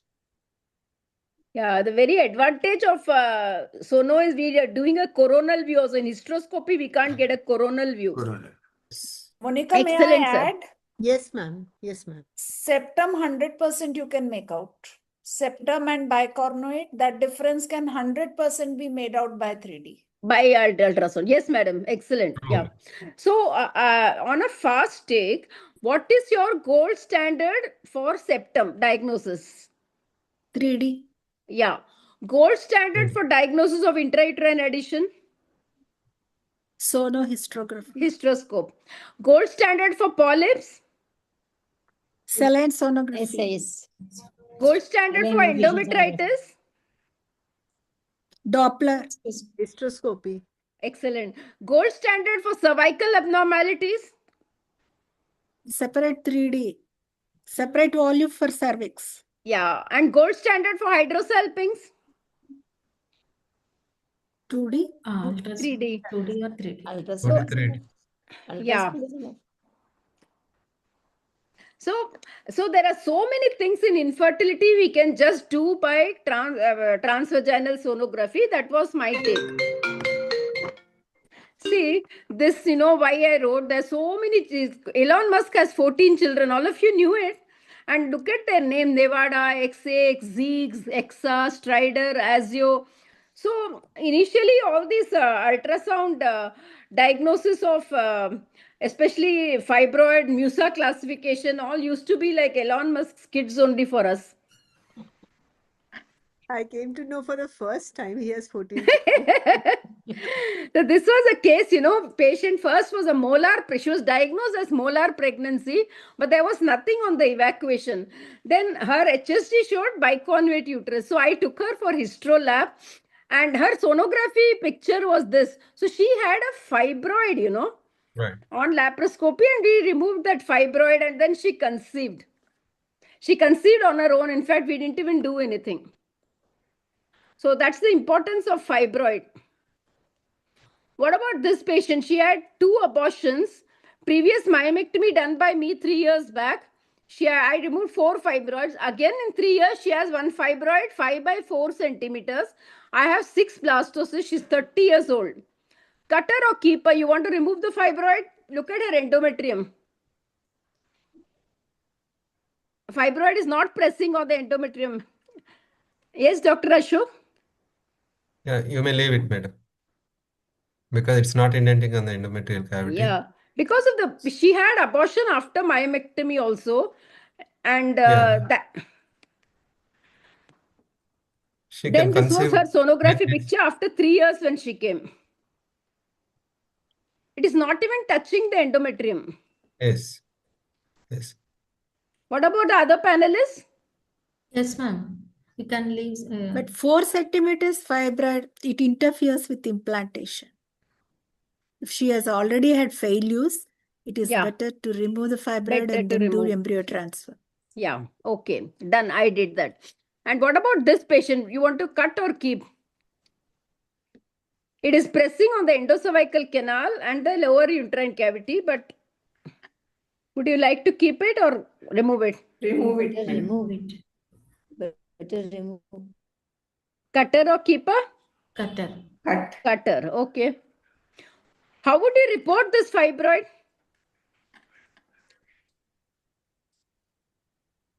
Intramural. Submucous. FIGO classification? FIGO 3. It's a FIGO 3. hybrid fibroid. It is going from FIGO 5 to FIGO 2 or 3. No, it is FIGO pressing It the is 3, endometrium. ma'am. FIGO. No, it is 3. Yes, 3. 3, ma'am.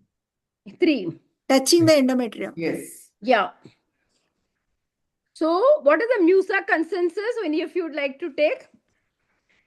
When you report fibroids? For this Madam? fibroid? Yeah. What are the things you have to report when you're doing fibroid reporting? Uterine contour. Yeah.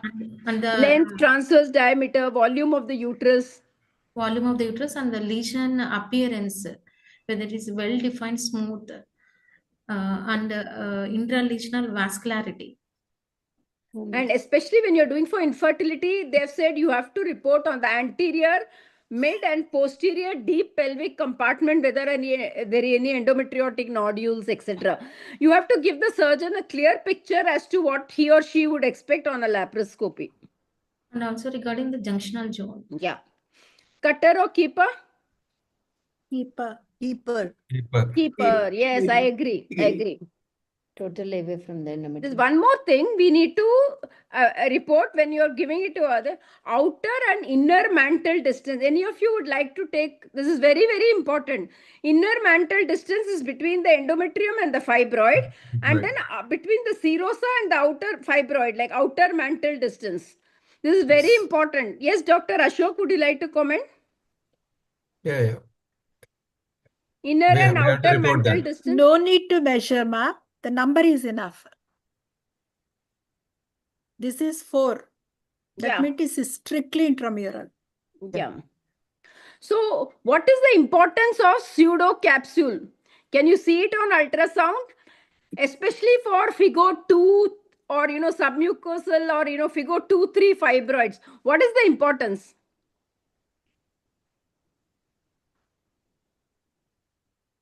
Pseudocapsule is supposed to have the neurovascular bundle. So now the consensus is please retain the pseudocapsule when you're doing a surgery. Yeah. So that it helps in the regeneration of the myometrium later on. What are the sonography signs of sarcoma? Excuse Even me, when I'm doing, yeah. When we leave the vessels, pseudocapsule, any chance of recurrence? No, madam, no chance of recurrence. Though there should not be any residual cavity. You should approximate. Especially in FIGO 2-3, the pseudocapsule is quite thick. And it's important to leave it so that there are no endometrial adhesions later on. Patient does not have amenorrhea because of that or Asherman's. Oh, okay, thank you. All of us have seen patients who are having sarcoma when you're doing an infertility scan and there's a huge, very, what are the signs of sarcoma you need to be aware of when you're doing an infertility scan? Color score. Yeah. So cystic areas of necrosis. And Dr. Asha said about the vascularity also. Irregular branching. Yeah. So this is how, you draw and show so that you know how to when to remove and what. Of course, the decision of the panelists are final. Cutter or keeper? Cutter. Yeah. So all of us need to generate evidence, evaluate the evidence, and apply evidence to our patient. Okay, which panelist will take? Who is this? Who is this person? Very, very famous. He's Archibald Cochrane. You know, we all say Cochrane evidence, Cochrane library. He's Archibald Cochrane. He was the one who, you know, told us evidence-based medicine. But all of us in India, to a certain extent, and I wouldn't say it is wrong, we practice experience-based, eminence-based medicine. Our teachers said so. Or evolutionary-based medicine, you know, every area, you know, they tend to practice what their teachers have been doing. Why this is important is when we are talking about infertility, these are last set of my slides. I know all of you are very tired. So I'm talking to you about genital tuberculosis. If I don't talk about tuberculosis in infertility, it's like candle without a wick, or Watson without a Crick, dot without a comma, atom without a bomb. Okay. So what are the, you have to detect genital cox at a latent stage. There is no use of detecting it at a very late stage, isn't it? So latent tuberculosis, you feel scope or probe, which is important? Probe. Yes, Probe. I feel Probe. ultrasound is the stepping stone to genital tuberculosis. So this, please read the seminal paper by Dr. Ashok Khurana. I learned a lot from that. About 12, 14 years ago, I think he took it out. And what were the signs he said for genital tuberculosis? Madam, would you like to take this? What are the signs of genital tuberculosis on ultrasound? Early tuberculosis, not that lead pipe appearance and all that. Earlier.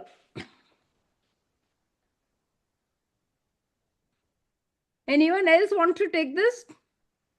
Any Yeah. any endometrial fluid, and there is a interruption in the endometrial line, Yeah. and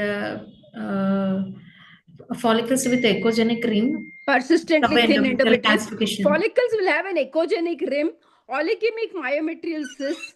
And then this is a very most important thing Dr. Khurana mentioned was, and I have now tried and we have got it, vertical course of the interstitial extent of the tube. The interstitial part of the tube, no, it will look like a beaking, you know, the beaking of the, when you do a 3D rendering, it will look like a beaking.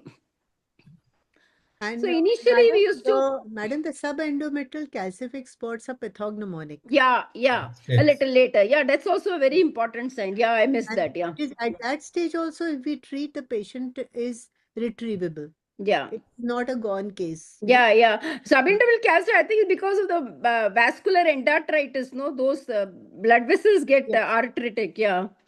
So this is what I was talking to you about, the interstitial, beaking. So in our government does not allow us, just because I'm stated that yes, Dr. Khurana's factors are all there. He will say, where is the mycobacteria? Like, where is Jack Ma? You know who's Jack Ma, no? That Chinese Alibaba owner, no? He's nowhere to be found now. He's so famous 10 years back. So now our government is also, where is mycobacteria? They won't start, you know. So I'm doing a Jaldi 5 on mycobacteria. Please be active. This is the last set of slides. Madam, so genital tuberculosis spreads mainly through sexual contact. Yes or no? False. No. It takes an acute form and bacillus isolation is easy. No. False. It's not easy. What is your take? There are no correct answers to this. Diagnosis in latent phase. You think it's a hope, hype, or harm? Hope. Hope for the patient. We are telling them, oh, we have diagnosed something. Like to us, the patient come, madam, we have been married for 8 years. We have had 3 IVF failure. So when we diagnose tuberculosis, no, there is some hope. It's a hope. Harm, because if patient does not need those drugs, and sometimes I feel it is hyped. Yeah. Actually, we are a high prevalence country. We are not supposed to treat latent tuberculosis. But as far as pelvic tuberculosis is concerned, the IVF results do improve when you give them anti-tubercular in patients who have these signs on ultrasound. And I'm coming to PCR. Tubes are the main foci of the tuberculosis. Yes. Yes. Yeah. Please, could one of you repeat the signs to look for in case of suspicion?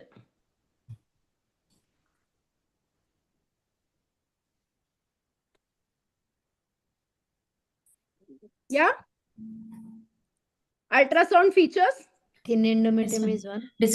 Madam, distortion of uterine cavity occurs in advanced cases. Early latent phases, there is no distortion. As far as I'm concerned, PCR is a dumb test. It fools the pathologist and the gynecologist. Pathologist is forced to report what they see. Gynecologist is a knee-jerk reaction. Okay, positive PCR, let me treat. So what is the panelist take? What is your panelist take on PCR? Not always correct.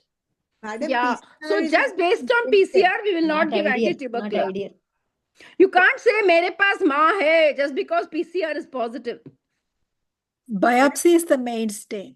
Yeah, DNA actually gives rise to that positive PCR. The back DNA tech might come test. from a dead Back bacteria. tech. So, If you have an ultrasound to corroborate or a diagnostic hysteroscopy with all these findings, then maybe you can start tuberculosis, anti-tubercular AKT. Spotted endometrium, pinpoint ostia. One thing I wanted to say is, in tuberculosis, the internal os is affected. In-hole os. And in endometriosis, the external os is very tight. Somehow when you do hysteroscopy, I want you all to note that factor. This is not written in any books. It's my personal experience. In tuberculosis, the internal os which gets screwed up very badly. You have difficult ETs in endometriosis patients because the internal os gets screwed up very badly. So on your ultrasound, I want you to, see the whole cervical canal very nicely.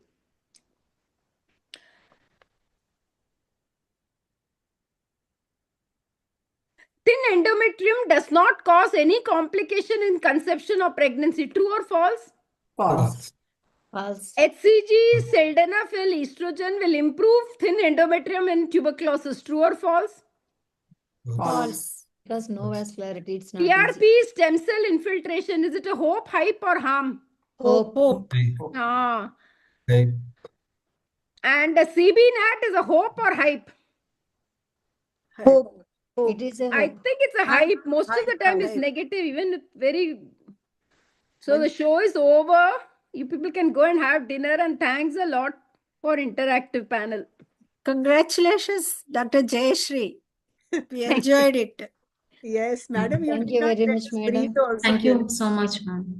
Madam, nobody was able to breathe also. You went on so fast and so interestingly. Rapid fire. Rapid fire. Madam, I wanted to see that vertical indentation of the tube slide. Can you show it once? Vertical part of the interstitial Vertically tube. oriented. Could you please show that slide again? Yeah, 1 minute. It was, I think, ma'am, after the This one. Yeah. So, Beak. The B. beak. where is the beaking, ma'am? Here in the second Vertical left edge. alignment. Left edge. Yeah. In the Interstitial image portion B, of the cavity. 3D. Image B. Here. It gets pulled, because of the infection and fibrosis. Yeah. That's a very good sign. Yeah. That's very good. Thank you so much, Jayashree ma'am. You made the panel really lively, interesting. Thank you. Enjoyed all the polys and the Chipko buys and so many those indicative names which you madam Terminology is very interesting. so we really enjoyed it. Thank you so much, ma'am. And Thank you. Thank you, Monica ma'am and Jayashree Thank ma'am. you. Thank you, Creative madam. thoughts. Thank you, ma'am. Jayashree ma'am and Monica ma'am. Thank you, ma'am. Thank you so much, and I thank the Telangana societies for taking part so actively and so enthusiastically. Thank you. Ashok Kumar Thank you, sir, madam. right from the Thank you, beginning. madam. Bharti Monica, ma'am, madam. And Asha ma'am is still there. Kuldeep sir and Asha ma'am, really thank you. So thank you, Jessica. Thank you, Kuldeep sir. So Jessica, I have some instructions for you before the next webinar. Some glitches which we made we'll correct in the next webinar. And as usual, INTAS has been great. The support team has been phenomenal. And here's wishing you a very, very happy New Year in advance. A very happy New Year, a very happy Merry Christmas. Until we meet again Happy in January. festival season, yeah. Yeah. Till we meet again in January 2026 with Synergy 23. Oh, that's great. Thank you so much. Thank you so much. Bye. Bye Good- bye. And bye-bye. Bye, Asha ma'am. Bye. Bye. Bye, Goodbye, Jeshna all. ma'am. Bye Goodbye. bye. Bye, all. Thank you, everyone. Bye, Jessica.